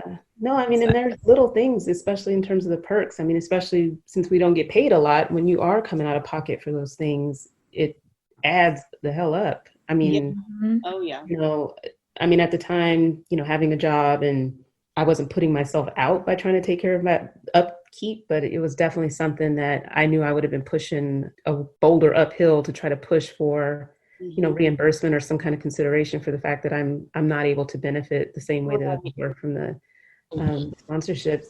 Let's shift gears a little bit. Did you guys experience like any critique of your body? When I think of Black women and our shapes that come very natural to us, to have hips and to have a big butt or whatever, you know what I'm saying? Like voluptuous. And we know the different beauty standards and body types that are like elevated. Like I felt like if I weren't blonde and had big tits and no ass and no thighs, then I probably just was not the look, you know what I mean? That those types were the ones that were selected for, calendar covers or pictures up on the website or different promoted, however. But we also probably were on a team where there was also a lot of feedback, for lack of a better word, given to us about our look and our body. Did you guys experience conversations that you felt were just not very mindful of your actual body type as a Black woman? Yeah, I know we did. Cause like I said, we had weigh-ins and my director gave us a certain weight to be in, and you could not be 3 pounds over that weight or 3 pounds under. So you were working with a very small, window of opportunity. And there was this one girl who was one of my really good friends on the team, and our director used to rip into her all the time, just like this and that, and you need to do this and you need to do that. And her body was perfect. Like people get surgery to have a body like hers. Like she had like boobs, small waist, and hips and butt. And our director just can see that because our director always focused on like, you have to be skinny. I was skinny. Like I was just skinny. I didn't get thicker till after I cheer, but like I've naturally just always been very small. So when I stepped on the scale and I was like 116, she was like, all right, 118, like you can't go above this, you can't go below it. So I had to maintain 118 pounds, 118 to 121 pounds for the whole year. But my friend struggled because, she just had body, and but it wasn't bad. She didn't look bad in the uniform at all. Like, but she would constantly get picked on. She was constantly set down. Like she would get benched because she didn't, have her goal weight. Like she didn't reach her goal weight. And it sucked because it was just like, really, like, is this what we're doing? And then, like you say, you look at other teams and they embrace that curviness, or they embrace that, but not on our team. It was like, you have to be small. Like that's it, skinny, and that's it. And the thing about it is, it wasn't only for just the Black girls, it was across the board. Yeah. There were some white girls that had to sit down because my director was like, no, you're too big. And we would just be like, yikes. Like it was an eye opener because it made you, it heightened your anxiety. Like anytime we had like weigh-in day, that's the day you don't eat. That's the day you go sit in the sauna. That's the day you work out and try to sweat all this water stuff out. And then you step on the scale because you knew that was going to be the determining factor if you were going to be able to cheer that Sunday or not. And it sucked because you saw people get benched. And, just because they were a pound or two overweight. Yeah. And that definitely is universal. And I definitely didn't mean to imply that it's like a Black girl issue at all, but just, I know our body types are just a little different, you know what I mean? And you might be packing hella muscle and not, right. Like if I'm like, go to the gym, my body's going to respond a certain way. And I would be gaining weight versus losing weight. And can you look at some other metrics here to kind of give me a break? And you can't just like make one body part disappear. No. You can't. And I don't want the one body part that maybe they wanted to disappear. Like, let me have my ass. I don't have a big chest. Like, let me just work with what I'm working with, But anyway, not to be. I will say this though, not necessarily speaking on like body type, but if we go back to like makeup and hair, my first season, when I auditioned, I had black hair. And I was just like, I had always had like blonde hair, and I was like, I really want to go back like to a honey blonde brownish. And my director was like, Black girls with blonde hair just doesn't go. And I'm just like, what did she just say to me? So anyways, I ended up getting the blonde hair anyway. You're not going to tell me what goes and what doesn't go. And my first photo shoot in the calendar, I had blondish brown hair because I just feel like it's ridiculous. And I feel like she was living in a world like, are you kidding me right now? Like, you have some Black people who are naturally have brown hair, naturally have red hair, naturally, you know what I mean? Like, so you're telling me like the hair that grows out of their scalp is not natural? But I was like, but then you have the white girls bleach blonde hair, like that's natural, because it's not. It's not, yeah. Oh yeah, because they change their hair color too. Yeah, so it's like for me, like I started off blonde, but I decided to go Black because it was just too hard to maintain it throughout the whole year. Like you said, sweating and going constantly and get your bundles bleached and stuff. Like I was like, this is too much. I don't have time for this. I'm just going back Black because it was just a lot. Like you said, we didn't have a hair sponsor. So I was coming out of my pocket to get my hair bleached, to get my hair sewn in, to buy my bundles. No, you know, while the other girls could go and get the 50% off for tape-ins that are, you know, with our sponsor. So I decided just for me to go back Black because it was just easier and it was cheaper for me to maintain throughout the year. Yeah.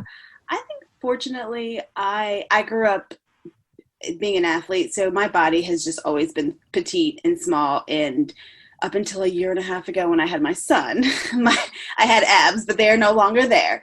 But yeah, I really didn't have any moments where I felt like I was getting, you know, picked on or held to a higher standard for like my body. I mean, we did weigh-ins. I grunted and moaned my way to the gym, but I made it to the gym. I did what I needed to do in that aspect of it. So fortunately for me, I didn't feel like I had that extra expectation put on me.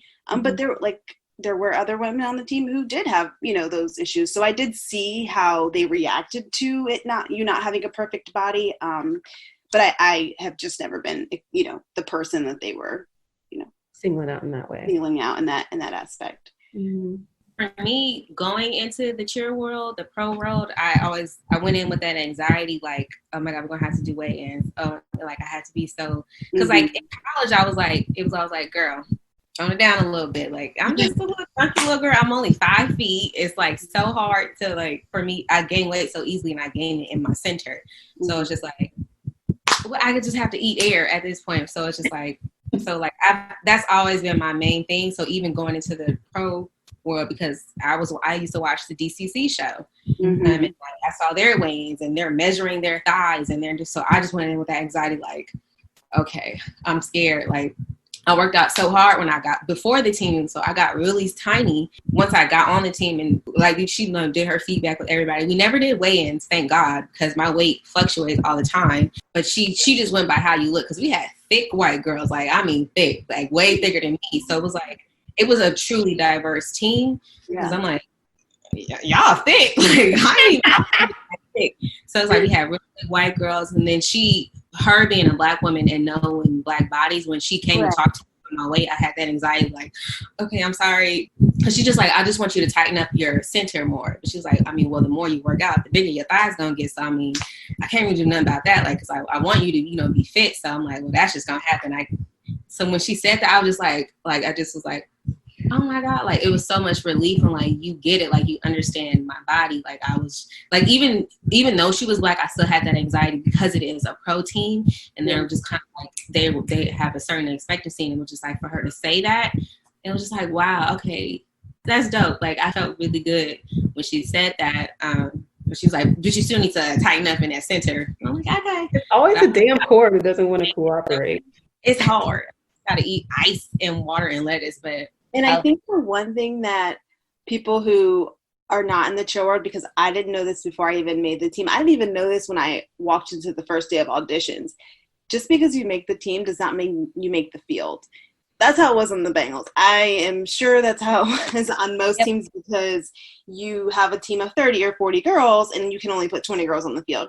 So I thought you made the team. Everybody got to go out there and perform. No. So I think that right there is another point of being like, okay, if I'm not where I need to be for my weight, I'm not going to make the field. I'm not going to perform. You know what I mean? And so again, I didn't have the firsthand experience for my weight, but like there were other instances where I was like, I need to make the field. Like I need to, like there's really no other choice. So there was, you know, times where I felt that was hard, but I think a lot of people on the outside looking in don't really know that that is how it kind of works. Like you might not make the field if you're not, you know.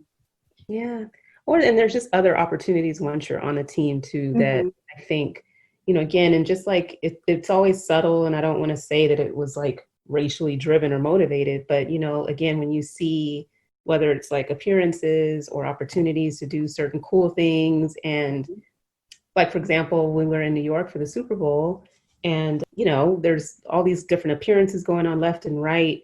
And I don't know who the artist was. And would I have been like, oh, I'm dying to go because I didn't know who he was? No, but it was like some band, I don't remember.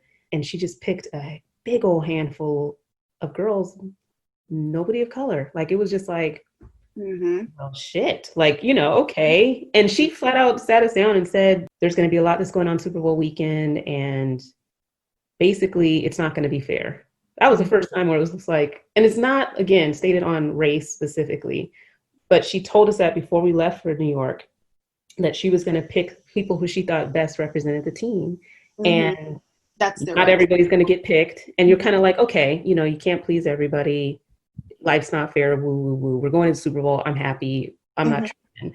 But I think when you see certain judgments made of like, this is our it girl, or this is who we're going to be promoting as a representative of your team, whether that be Pro Bowl or, you know, anything else, like, you know, you see who's selected, it's just kind of like, well, what you trying to say? Like, wow, you know, you have a beautiful, diverse team and the same type of people get picked for everything all the time. I don't know if you guys experienced that, but again, it's never going to be stated as like, I don't want to pick Black women for shit, you know, or you're not going to get any opportunities because you're a person of color. It's just those small things that may seem like it's just normal course of business for a pro team to operate. But if they're not celebrating the diversity that they have and having like equal opportunity, right, when it comes to things, then you start to kind of piece it together like, okay, this is who you, I mean, I've said it before, like Pro Bowl representatives, year after year after year after year, you aren't picking a person of color. It's like, this is who you just see as the only person that can represent your entire squad. And you see that over and over and over again. It's going to send a message that's not the move. I don't know what else to say. I don't know if you guys experienced, I love that this panel is just so, you know, diverse in terms of experiences, but it's like those small things, like I said, when you're on a team that kind of like communicate to you that your presence on it is either not acknowledged, appreciated, promoted, whatever the fill in the blank the word is. I don't know if you guys experienced that too. I honestly felt like, because I to be honest, like my NFL journey was like one of those things, like I was the cover girl of the calendar. I was a Pro Bowl representative. I was, you know, a head captain. But a part of me also feels like I was like that token Black girl. And I hate to say it in that way, but I felt like because of, you know, as far as like my work and like, you know, I had a master's degree and, you know, I worked in the community and all this other stuff. It was kind of like, here you go, we're pushing this. I mean, not to say like, you know, I wasn't a good dancer, because I was, and I wasn't dedicated, but it almost felt like, you know, again, like I was just like that token Black girl. And I don't know how to explain it. It just felt like, you know, like, all right, here's a Black girl that, you know, kind of encompasses what I want. So let's put her up on this pedestal and show her off type thing. And it was just like, okay. I mean, I worked my ass off. Don't get me wrong, because I did. I worked my ass off to achieve every single goal for Titans. But there were so many Black girls on the team, I've always encountered, well, there was something going on with this Black girl. There was something going on with this Black girl. There was something going on, you know, it was like different issues. And I'm just like, wow. I think my second year, I really started to really see what that was. And like I said, my director, her like right-hand person, was a Black girl who was on the team for many years. She was captain. She was Pro Bowl cheerleader too. And honestly, like if it wasn't for her, I don't think we would have the diversity that we had on the team, because she was the one actually like, no, this girl has this, this, and this. Look at this, this, and this. But again, I felt like being a Black girl, I had to have so much more coming in versus like some of the white girls on the team. So for me, even though I got to experience some of the best times in my life and I got to, you know, like be Pro Bowl, a lot of people don't get that opportunity. A lot of people don't get the opportunity to be on the cover of a calendar. You know, I can say that, you know, I did have those things, but in the same breath, I felt like it was just like one of those things to show like, look, we do have diversity, not necessarily something genuine. Cause even when we did our appearances, she'll say, oh, I just need a little color in there. Like, like we just need to spread it out a little bit. Mm-hmm. And it just be like, okay, girl. Mm-hmm. Okay. So it'd be like those tiny microaggressions that people don't really understand, like that get under your skin. And it's like, okay, here we go. Yeah, I experienced it. I experienced it full force with me, like when it came to appearances. You just, as a woman, just in general, you have your instinct and you know when you just know how they're treating you, you know what I mean? And you see who they choose to be, because it was under our assumption, or my assumption, that you get picked for the like Bengal organization events, like fundraising events that have to do with like the Bengals and the football team and the football players. Those events you get chosen for. So like the coach will say, oh, this person, you know, whatever, they'll choose them. And then there were volunteer events. So the coaches will send out events and say, hey, we need a few girls to do this event. Let me know if you're available XYZ date. Cool. And I'm like, yeah, I'm going to do anything that I can. I was working a full-time job. So there were some things that I couldn't do during the workday, but if there was an event that I could make it to after work or on the weekend, I was like volunteering, you know, but I never once got an email about a chosen event, like to represent our team at a chosen event. And there were people who were we had a lot of rookies that year, my year. There was quite a big rookie class. And there were rookies who joined with me that got to go to those appearances, but I was not one of them. Not one time did I ever get chosen for that.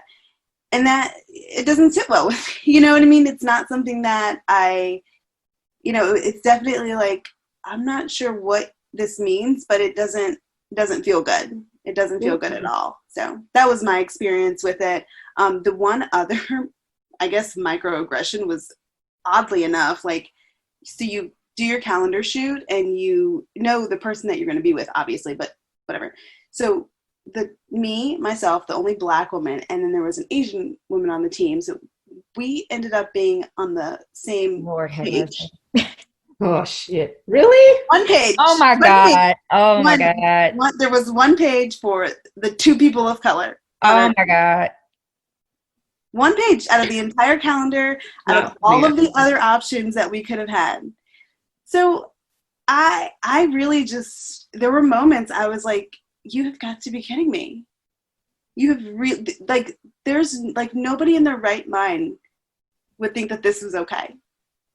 It's like, are they, like, there are times where you want to scream, like, do they just really not see it? Even for optics sake, you know that thing travels around and people look at it ahead of time before it prints, and it's like, a lot of people say it's anything. Yeah. Like, we got one page. That's crazy. Yeah. I do remember my rookie year, and there was, again, 2 Black women, including myself, on the team. And, you know, the calendar reveal, everybody's just like waiting to see. And it was something similar. You know, the format was like somebody on the half cover and then some collage of like two people on the quarter page. You know what I mean? That's just what it was. And you wanted to see who got the centerfold, and you wanted to see who was like the main chick and who were the side chicks, right? And and the 2 Black girls ended up being the side chicks. And I remember, I didn't know if that's why she got super pissed. We weren't really close, but she was hot about it. I mean, I'm a rookie. I wasn't expecting, you know, to be Miss Centerfold, but it was kind of, but you do see the glorification of like all these white women everywhere or whatever, and how you just, it's just the optics of it. And again, it's not the Black women are the only minority that needs to be considered. We did have a beautiful Filipina on the cover that year. So I was, you know, you have to, you know, take it with a grain of salt and look at the whole picture. But it was definitely sometimes it's always those small things, but it doesn't sit well with you when you're kind of like, really, is that the best that we can do? Yeah, is that it? And it was just getting worse and worse, honestly. Unfortunately, it just like as it kept going on, and I was just like, this is not right. This isn't okay. Is that why you did 1 year only? Yeah, my year actually ended. I guess like you can say I did 3/4 of a year because I ended on an injury, so I didn't even end up finishing out the year.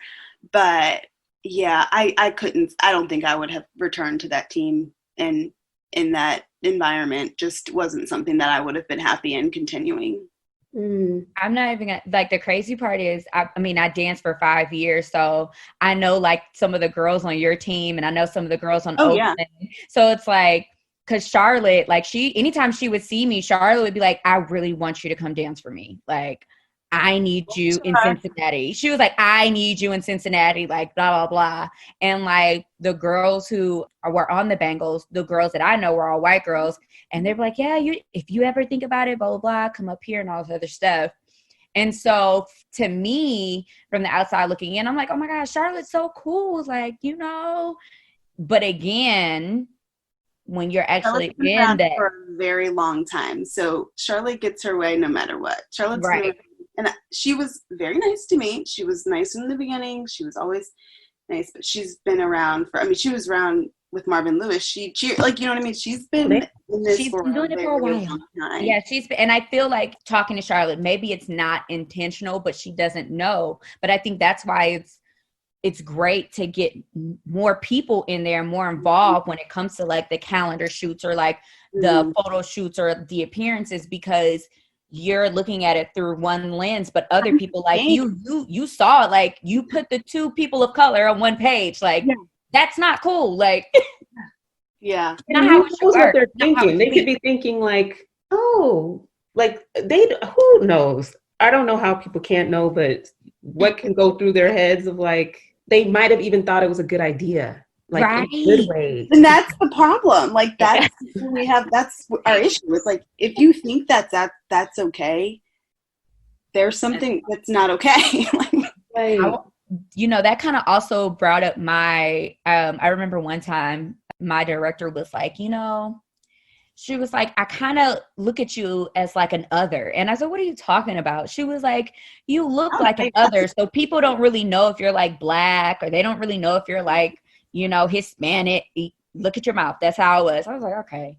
So a lot of the stuff that I was dealing with were just like microaggressions. And I would just have to call, you know, people and be like, look, I'm not trying to cuss nobody. I'm not trying to get fired. I'm not trying to do any of this.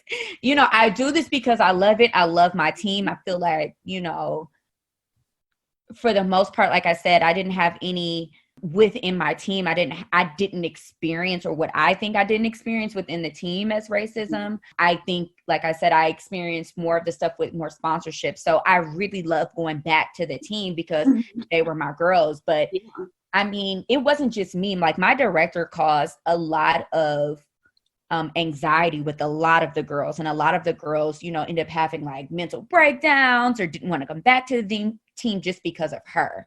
And, you know, I was just like, I ain't taking it like that, because I've always been very, I don't care what it is, I've been steadfast in my beliefs, and I'm going to always stand up for myself. So I would always try to talk to her about certain things like, let's talk about this. This is not right for you to kind of say this or kind of do that. But I dealt with the microaggressions for 5 years. And when you look back at it, you're like, I can't believe, like, some of the things you put up with. Yeah. Yes. I honestly am like, I really can't believe I put up with some of that stuff, because the Jocelyn today, right now, I'm not putting up with anything. So it's like, I really just sat there and was just like, okay, girl. And we would try to talk and have conversations, because I feel like we had so many different issues. I remember one time one of my teammates came in and they had just come back from a appearance, and it was to do, what is it called? Fantasy league. And so we did the fantasy league. There was a group of white boys in high school with their dad, and the team name had nigger in it. Stop. Yeah. Y'all see? Yep. Yes. The Titans didn't say anything.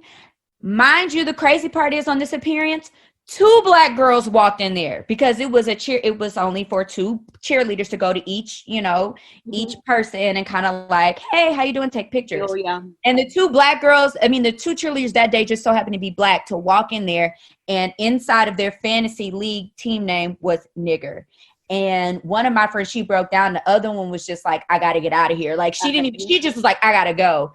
And so when it was brought back up to the director was like, that's white people old money, white people, they're just racist. And we just sit there like, no, that's not how this works. I was like, and at that point I really knew, like, is she really talking to us about this? Like, is this and that's when I started to know, like, she has some issues, and this organization has some issues that it's deeper that need to be worked out.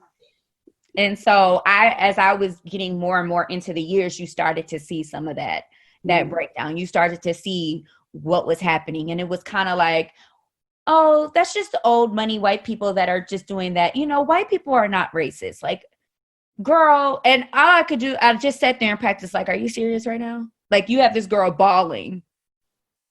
She's literally in tears, can't breathe because she experienced something she's never experienced before. Mm-hmm. And that's one thing that I don't think people realize in terms of appearances, going out into communities. I was always kind of down like you mentioned, volunteer for whatever. Mm-hmm. But then there's also, there's parts of this state where I don't know what's going on up there. There was one appearance and thankfully nothing happened. And I always, you're a representative of the organization. I would have never been caught dead up there otherwise, but you're trying to like do your job. Mm-hmm. And I show up, I'm with my best friend. So she's white. And, I was like, at least I'm with somebody that I know that like, I'll break out if I need to break out. But we were going so deep into the sticks, so deep. And I don't even know what this event was. They had like army looking vehicles and guns and just, I don't know what the hell it was. It was almost like a bar. I don't know. I don't even know. I'm going to probably look it up just because I'm curious. But I definitely was kind of like, why are we here? But trying to just still do my job and be open-minded. But this could have went way wrong and way left. Yeah. And, sometimes when they sign up for these appearances, they are expecting or anticipating white women to show up, and here, you get me, you get who you get. I feel like there was a little kid that you could tell just hadn't been, like the awe and wonder of like looking at you, like I've never really been next to one of you before vibe. But, they're just in terms of like, we can be placed in those situations where I couldn't imagine being somewhere, or if lo and behold, going out there and the sticks turned into some real BS, like, and that can be just, it's just stuff to think about because it's not always, peaches and cream. Being in the uniform. I've heard people mention like just being at an appearance and them not wanting your autograph. They only want the white women there. There's different things that people experience while being on the team that they may say nothing about, but it's something that affects you, absolutely affects you. I cannot imagine being somewhere and seeing that at an event. And I think that's the problem, like, like Jasmine, like I wish I had somebody, who was of color to really sit down and process and talk about these things with, because it wasn't like that in the organization that I was in. It was always, we talked to each other, but it was nobody else hired to talk to. Yeah. There was nobody else, that really understood what we needed. And I feel like now a lot more people are starting to, when the whole like Ray Rice thing happened and like they took a thing with domestic violence, I feel like that's what's going to happen with the NFL. Now it's going to be, let's figure out diversity and inclusion, but this should have already been done because the NFL is 70% Black. Like it should have already been done. Like, and then especially, I feel like a lot of the times the cheerleaders are left out of that conversation because we're not looked at as a part of the organization. Like we're just there to cheer you on, but nothing else. Yeah, exactly. I feel like though, as I was getting more comfortable being on the Titans, like, just we started putting our foot down and we started, wanting to like talk to our owner, because our owner is a woman. So we were just like, yeah, you might be a billionaire, but you're still a woman at the end of the day. And you're going to see us for who we are. And within my last 2 years of being on the team, like the owner knew us by names, because we weren't going to just sit there and just be like, you're just cheerleaders, because we are more than just that. Mm-hmm. It was a lot. It's a lot to take on. It is a lot. And I mean, one of the reasons I wanted to pull all of you guys together was just obviously with what's going on right now. There's just a variety of concerns, fears, issues in speaking up as part of a team. And for alumni that I talk to or communicate with, like you said, now you can look back and be like, well, I'm not going to take that shit, or I'm going to say something or speak up. But I think from what I'm hearing is, a lot of hands tied. You're either in audition season right now, you haven't made the team, or you don't have that person within the organization that you can talk to. And so I want to ask you guys, and we can start, with you, Jasmine, of just like, what would you say to women of color that are on these teams right now about addressing these types of issues? Like, knowing that you've experienced it and knowing that you survived it, knowing that maybe you got cut because of it, or you didn't, you had your experience, but like, what would you do differently? What would you advise them in terms of trying to take this moment that we're in right now and get this stuff on the table so that it's not left out of the conversation? I would say, because it's so on everybody's minds now, and everybody wants to say Black Lives Matter, because I was on the team where I got a lot of All Lives Matter thrown at us. So just kind of like, now y'all and girls on the team at the time, well, my dad is a cop and this is what he's doing is not right. It's like, that's not the point. Like, you got totally missing the point. So I feel like now that people are, I guess, getting the point, or they just don't want to be like, oh shit, let me not be on the wrong side right now. Let me put it out there so I'm not getting called out, because people are getting called out at this point. So it's like, okay, so if you really feel that way, I would say to these girls on that team, like, make a stand, like, use your voice, like, don't be scared. And if something happens to you, by all means, lawsuit, talk about it to somebody, go to the news, do something about it. Don't just let them do you like that. If it means that you're not going to be on that team or any other team again, you're blackballed, so be it. You might be helping the next generation come up. It's like, you have that experience, take that for what it is, but speak up and like, so you can help the next people coming. Because I feel like before us, it was always kind of like a shh, that it is type of thing. So it's just been going on for so long. And it's like, now is the time for change in everything. So speak up, use your voice, no matter what can happen. Like, and if they retaliate against you, they're not going to do that right now, because everything is so like, ooh, like, now is the time to create change and speak up on that right now, because everybody's so sensitive and like, let me not do the wrong thing because I don't. So this is like the perfect time to be doing that.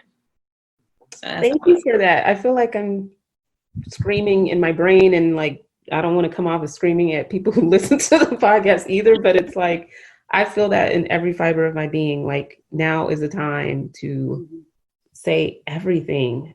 Yeah. And not even in like, I'm just venting and complaining, but actually like hold them accountable to make the changes that you think need to be made. It's, if not now, then like when and how, like when. What do you guys have to say? I mean, I wish I was that person, that stood up for myself more. But yeah, just talking to the people who were even having, the Black women who were thinking of auditioning, like talk to the directors and talk to the other people on the team and just let them know that these are my needs. This is what I need to be successful on this team. This is what I need to feel like I'm a part of this team, a wanted part of this team. Because for me, I felt like I was there to fill their quota at the end of the day. I mean, that was my position on the team. If they didn't have somebody, people would say, well, why don't they have anybody Black on their team? Well, this is all we got. Get what you get. You know what I mean? And so it's like, we really just need to voice to them, like, we want to be here just as much as the other people, but we want to be wanted on this team. So just the women need to just go out there, tell them, this is what I need to be successful. This is what I'm going to put up with. This is what I'm not going to put up with. You know what I mean? And you take it or leave it. Like Jasmine said, if you get kicked off the team, or if they don't support you, or if they blackball you and you're never able to cheer again, you're paving a way for the next generation, I appreciate that. I'm so glad you guys are saying it. I just feel like, shit, I know I wasn't the only one that felt this way, but it just feels so good hearing it in your voices. Like, it's giving me life. Yeah. Anything to add? I would just say, I mean, definitely all of that. I know that I'm just speaking on Titans, like, the BGs, like we were close. Like, we had meetings, we had meetups, things like that, where we would talk about our feelings about certain things. But what I will say, because I don't want to, at the end of the day, I'm still a person, and I know my old director is still a person. She has a lot of stuff she needs to learn, but there were some things that she put into place that I do appreciate. I feel like she definitely prepared us we had like etiquette classes. We did interview classes so we would know how to properly answer questions. All of these things that kind of prepare us for a life in cheer. She did that for us. We did nutrition classes, things like that. Like I appreciate it, because there were things that I didn't know before I got on the team. I was like, oh, okay, cool, blah, blah, blah. We can do this. I will say though, like on top of that, we ended up even like our private security, which was our officer, our police officer, like he even came in, he would talk to us about like the laws in Nashville and like, what does it mean? Like, if this happened to you, what happened? So there were some great things that were put into place for us. Like, don't get me wrong, but I think there's more, especially now with this day and age. Like, how about including a diversity inclusion director? Like, how about, really taking it the next step? Because me being a teacher now, and I joined Teach for America, like that's the basis of what we do. We do a lot of inclusive and diversity trainings. And what I'm seeing in these big corporations, like these big NFL corporations, NBA, all of these things, there's no diversity and inclusion person. No. And it's like, once you enter into an organization, like, if your needs are not being met, like you guys said, it's like, say something. You don't have to be combative, but just really have a meeting with the people that because honestly, like my director, she was one step under the vice president of entertainment. Like I could literally go into his office and talk to him or send him an email, so it wasn't, for us, I would say on Titans, it wasn't that hard to get in contact with people because we were always around them. I mean, you can kind of see how I am. I'm very straightforward. Like I'm the queen of writing emails. I'm the queen of like, to whom it may concern. Like that's always been my personality. That's always been me, because I strive for the equity in everything. I feel like that's been my whole life's purpose. That's why I'm a teacher. That's why I've always worked with kids. I've always worked in low income households. Like all of these things like that I bring to the table, I want to see them through what I do. And so it's like, all right, on a professional level, why can't we have this type of director? Why can't we have this type of training? Not just for the cheerleaders, but for the whole organization. And I don't think it's a bad thing to open your mouth. I think sometimes, like you said, it's a fear of being blackballed. And a lot of girls have that fear because it's like, this is what they've dreamt of doing. Like, people who have auditioned for teams like 5 or 6 times, 7, 8, 9, 10 times. Like this is their dream. So they don't want to mess it up. But at the end of the day, if something is not right and it doesn't sit well in your heart, I feel like you have to say something. And the time is now, like, especially now, like we're seeing it everywhere. And if it doesn't have to do with race or inclusion, like look at other things that, as far as like the NFL is like, we are females in the NFL. Like that's something else that, that can be addressed. There are just so many different things I feel like we can do, but I feel like people are afraid. And I don't want the girls coming into this to be afraid to speak up. And there are so many, not just Black cheerleaders, but just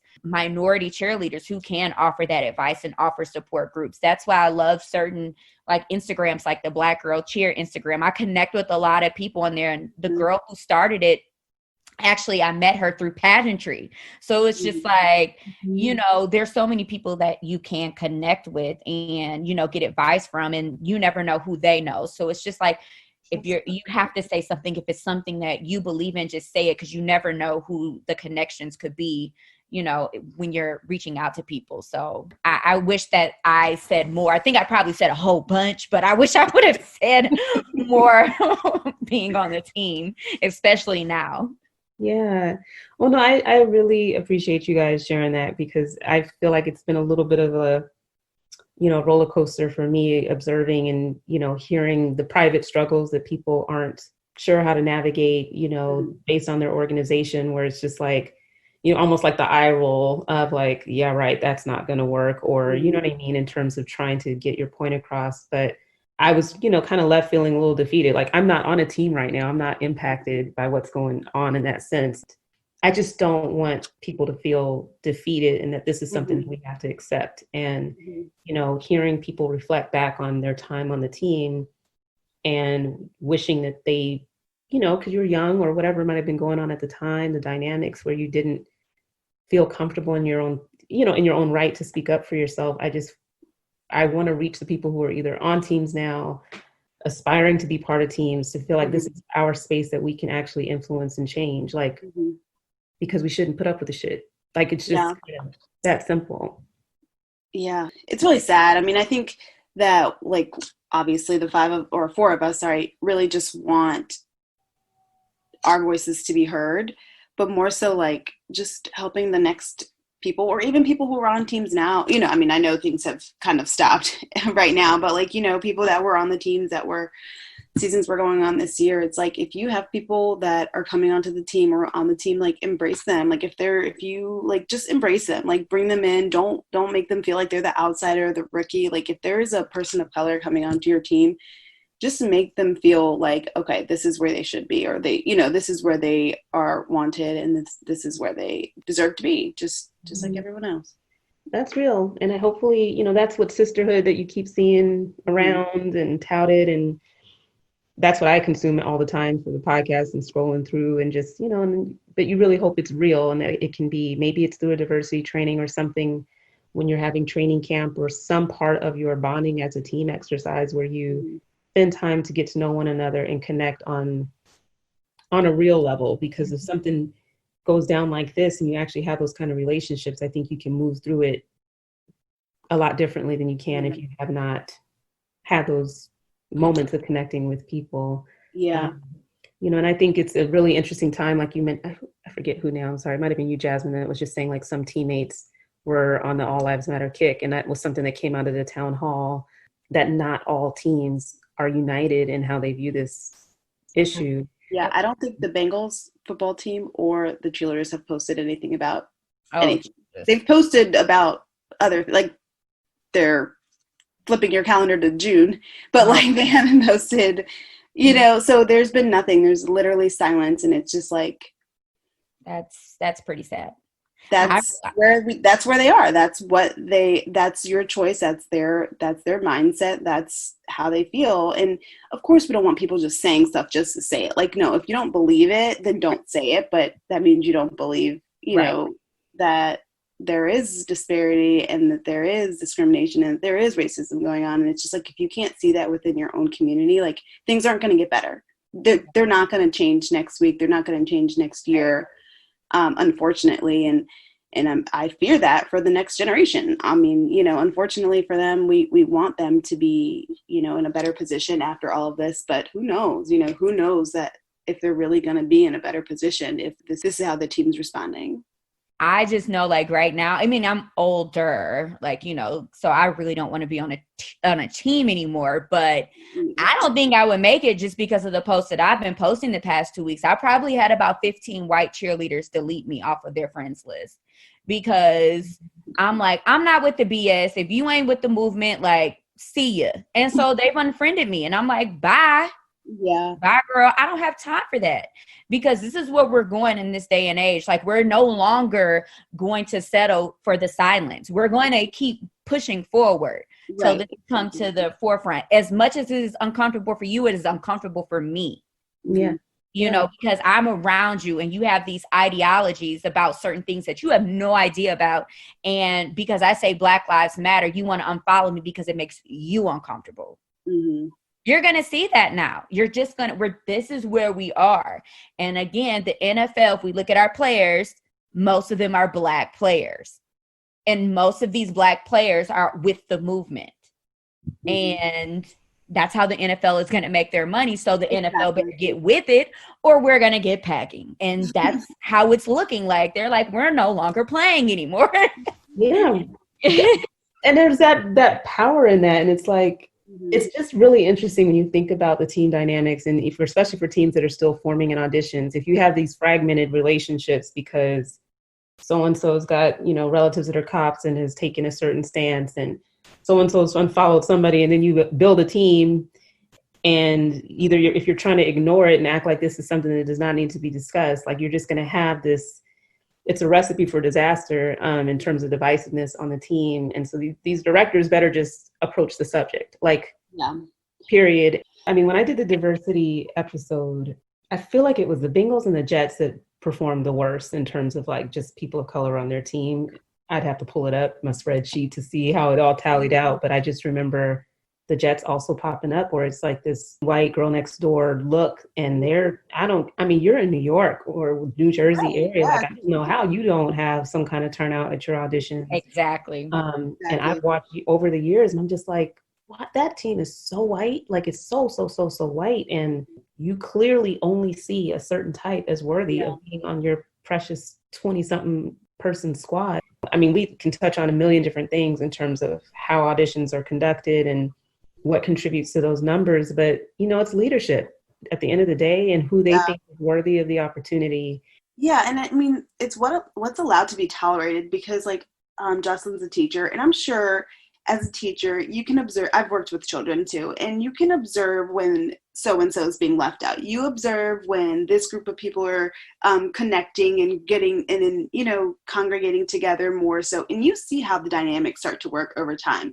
The leadership needs to step in and say, we're going to go out and do a team bonding experience with everybody, not just the group of girls over here that are getting along for today. Like, you know what I mean? And so there's like none of that. And I know we're all adults and we don't need our handheld because we're not kindergartners, you know what I mean? But like, that's their job. Like, their job needs to be, I see that XYZ is going on.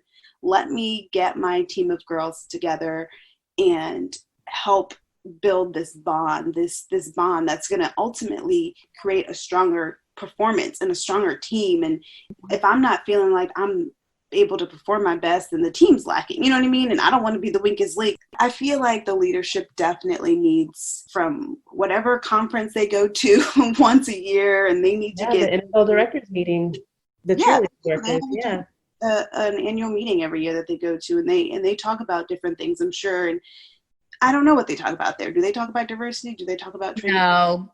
No. I can guarantee you we know for a fact that they don't.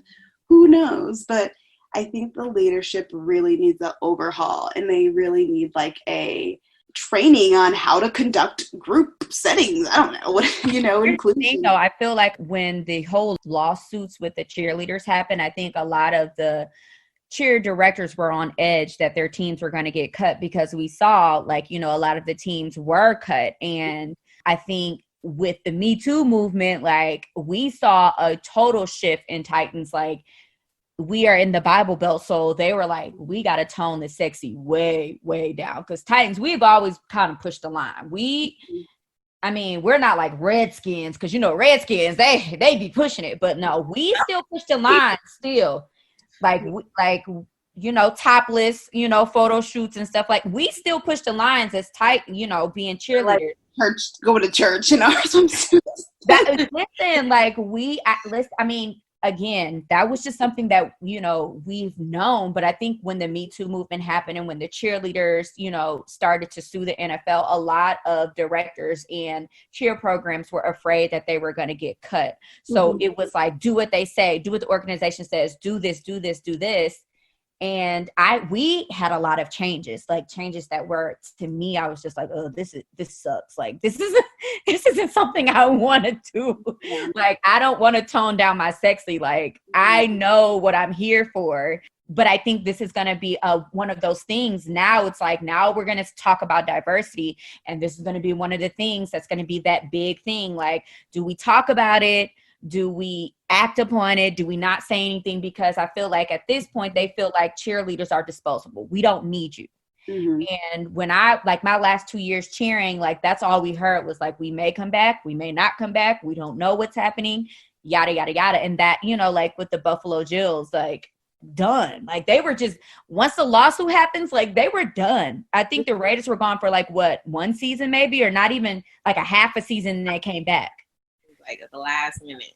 Exactly. So it's just like, I think at that point, so many people were just, like, they're afraid too. So I'm not making any excuses, but I see where the problems are, because they're just like, well, if this is going to be this and it's just going to be more and more, like, I can see organizations just getting rid of cheerleaders, and like, you'll only have your cheerleaders for like, your big teams like DCC and, like stuff like that.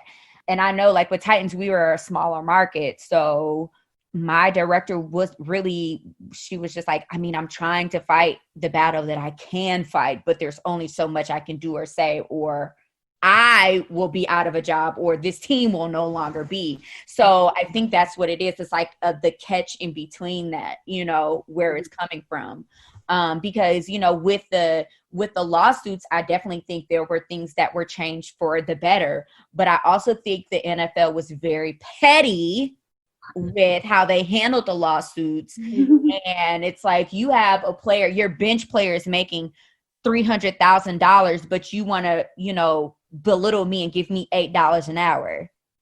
Like, I think it was a pettiness. They're just trying to tell us what they feel like they can do. So take all of that into effect. And now we're into this era where it's like, we're really focusing on racial division and we want equity and equality amongst races. And then it's like, here we go again with the cheerleaders. What are we going to do? And it's like, I feel like sometimes if we speak out first, like, we'll probably be the first ones to be shut up. And it's unfortunate. Like, it's just really unfortunate. And that's, I think, my gripe with the NFL right now. It's like, instead of silencing us, like, really hear us out, really understand what we're saying. Like, when we were talking about being paid for our time, we were talking about more than $8 an hour. We are more than $8 an hour people. You know what I mean? Like, we work hard for this shit. Like, I don't care what nobody else says. Like, cheerleaders, like, you work hard. Like, I don't care. Doing your hair, doing your makeup, getting up extra early, making sure you're on time for appearances, making sure,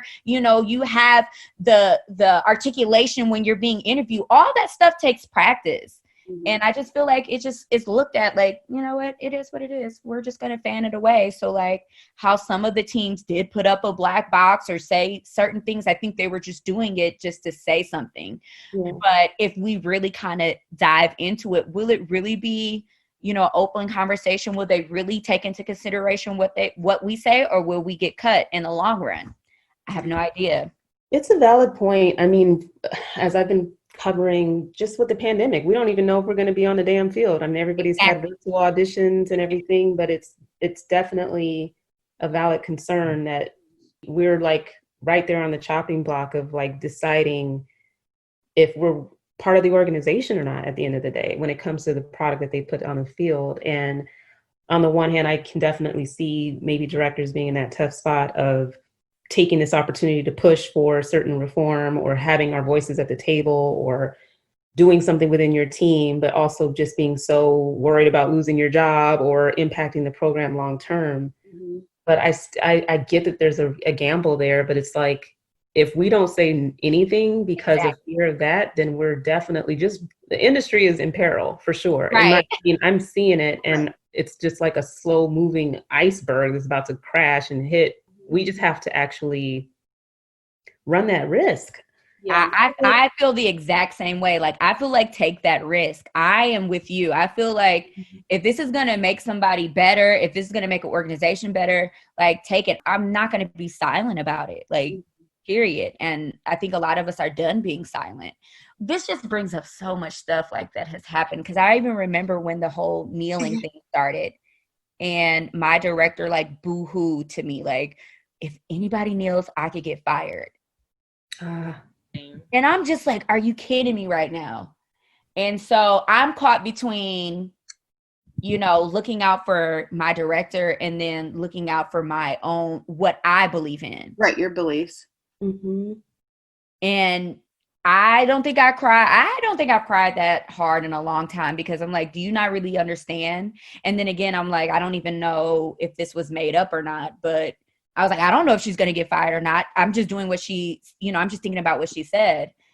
And it really caused a divide. And it really, it really did cause some type of a divide. And I really had to have those conversations, because even me like posting on Facebook, like she would come back like, I don't understand how you feel like this, or like, I'm trying to understand. I'm like, I don't think you'll ever fully understand this, but just validate my feelings and understand this is how I feel. And this is how a lot of Black Americans feel. And this was, you know, like I said, I think by this time it was like Mike Brown, you know, had just died in Ferguson. So it was like, I'm posting, I'm like angry, upset. And it's just like, she didn't really see it.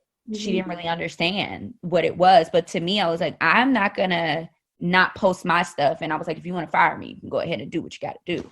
But I think that's what a lot of people are afraid of. It's just like, you know, is this going to take our livelihood away? Is this going to take this away? Because I understand cheer directors, you know, that is, you know, I know my director, that was her career. Like, that was it.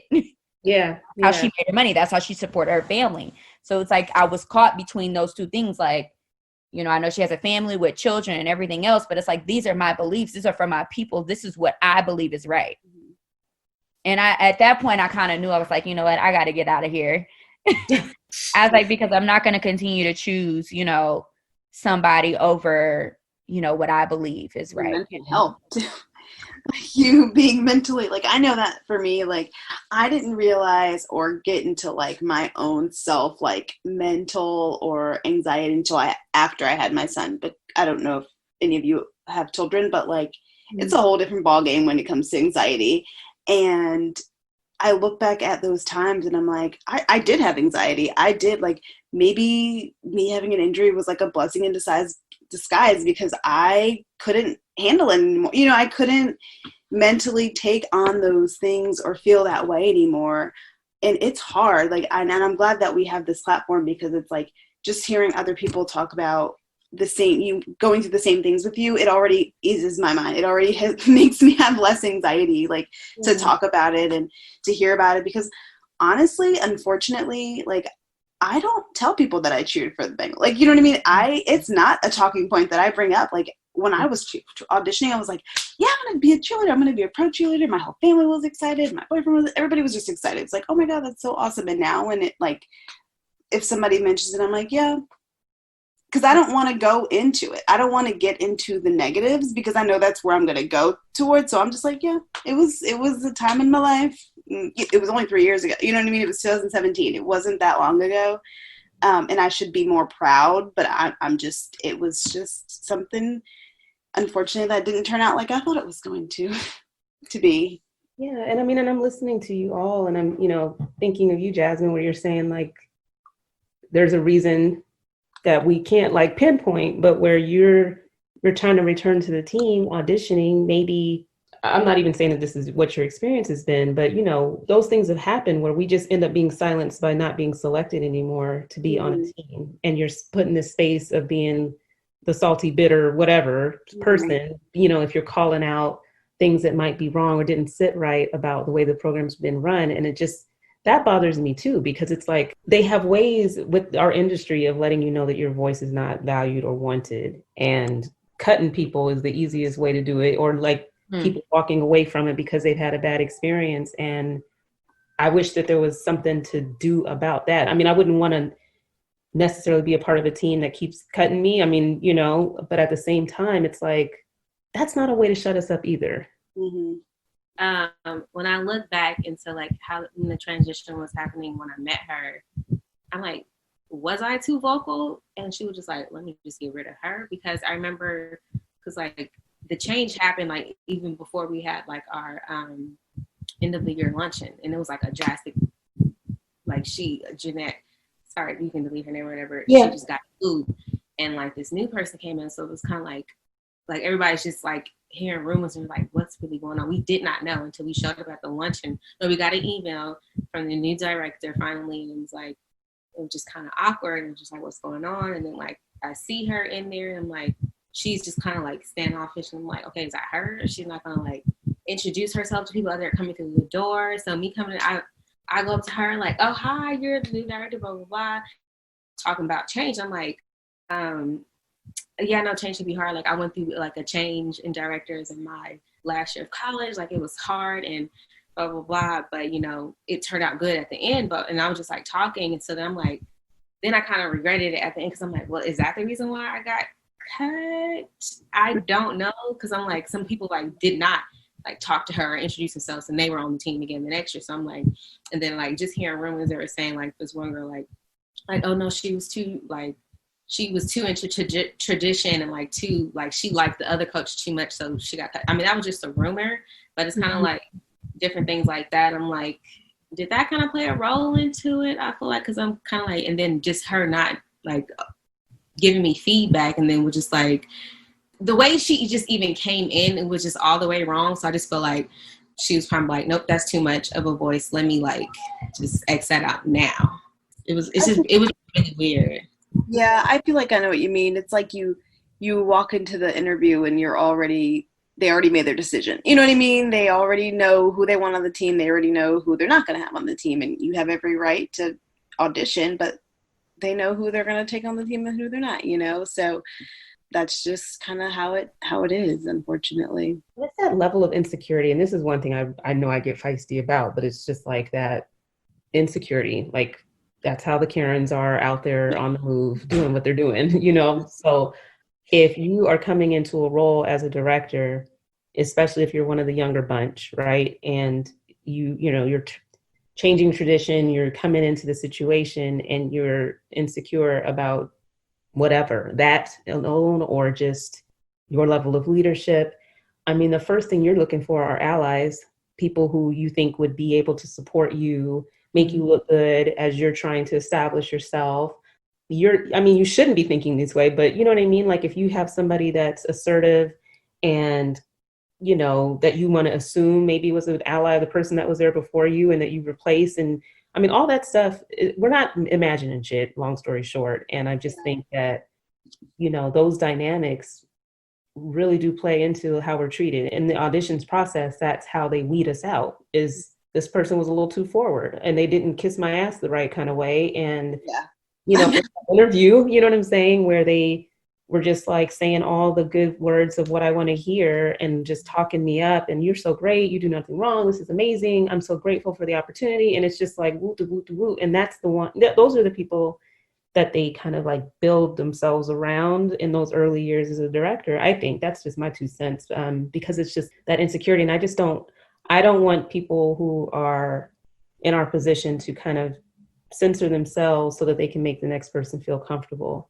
It may result in, maybe you not making that particular team, but I just want to believe with your talent, with your beauty, your grace, your everything, that you can take that somewhere where it'll be appreciated. I hate the thought of people not being able to dance or live out their dream, pursue what they want because they've used their voice. And we're saying, don't be afraid to use your voice, speak up now, da da da da da. And I just want the people who have been silenced to some extent to just keep fighting. Like if you still want to be dancing and maybe you've had a certain experience, maybe it's never even getting to make the team because they've made their mind up about you before you even walk in the door. Just, don't give up that desire to dance, because I have to believe and I'm not saying it to you, Jasmine, like you're like, I'm good at, I just feel like there's a lot of people who are in that situation. I've gotten emails from people in that situation, trying out for the team that they want and feeling like it might be something race-based that might be playing into that decision. And I just don't want it to be something that we let stop us, period.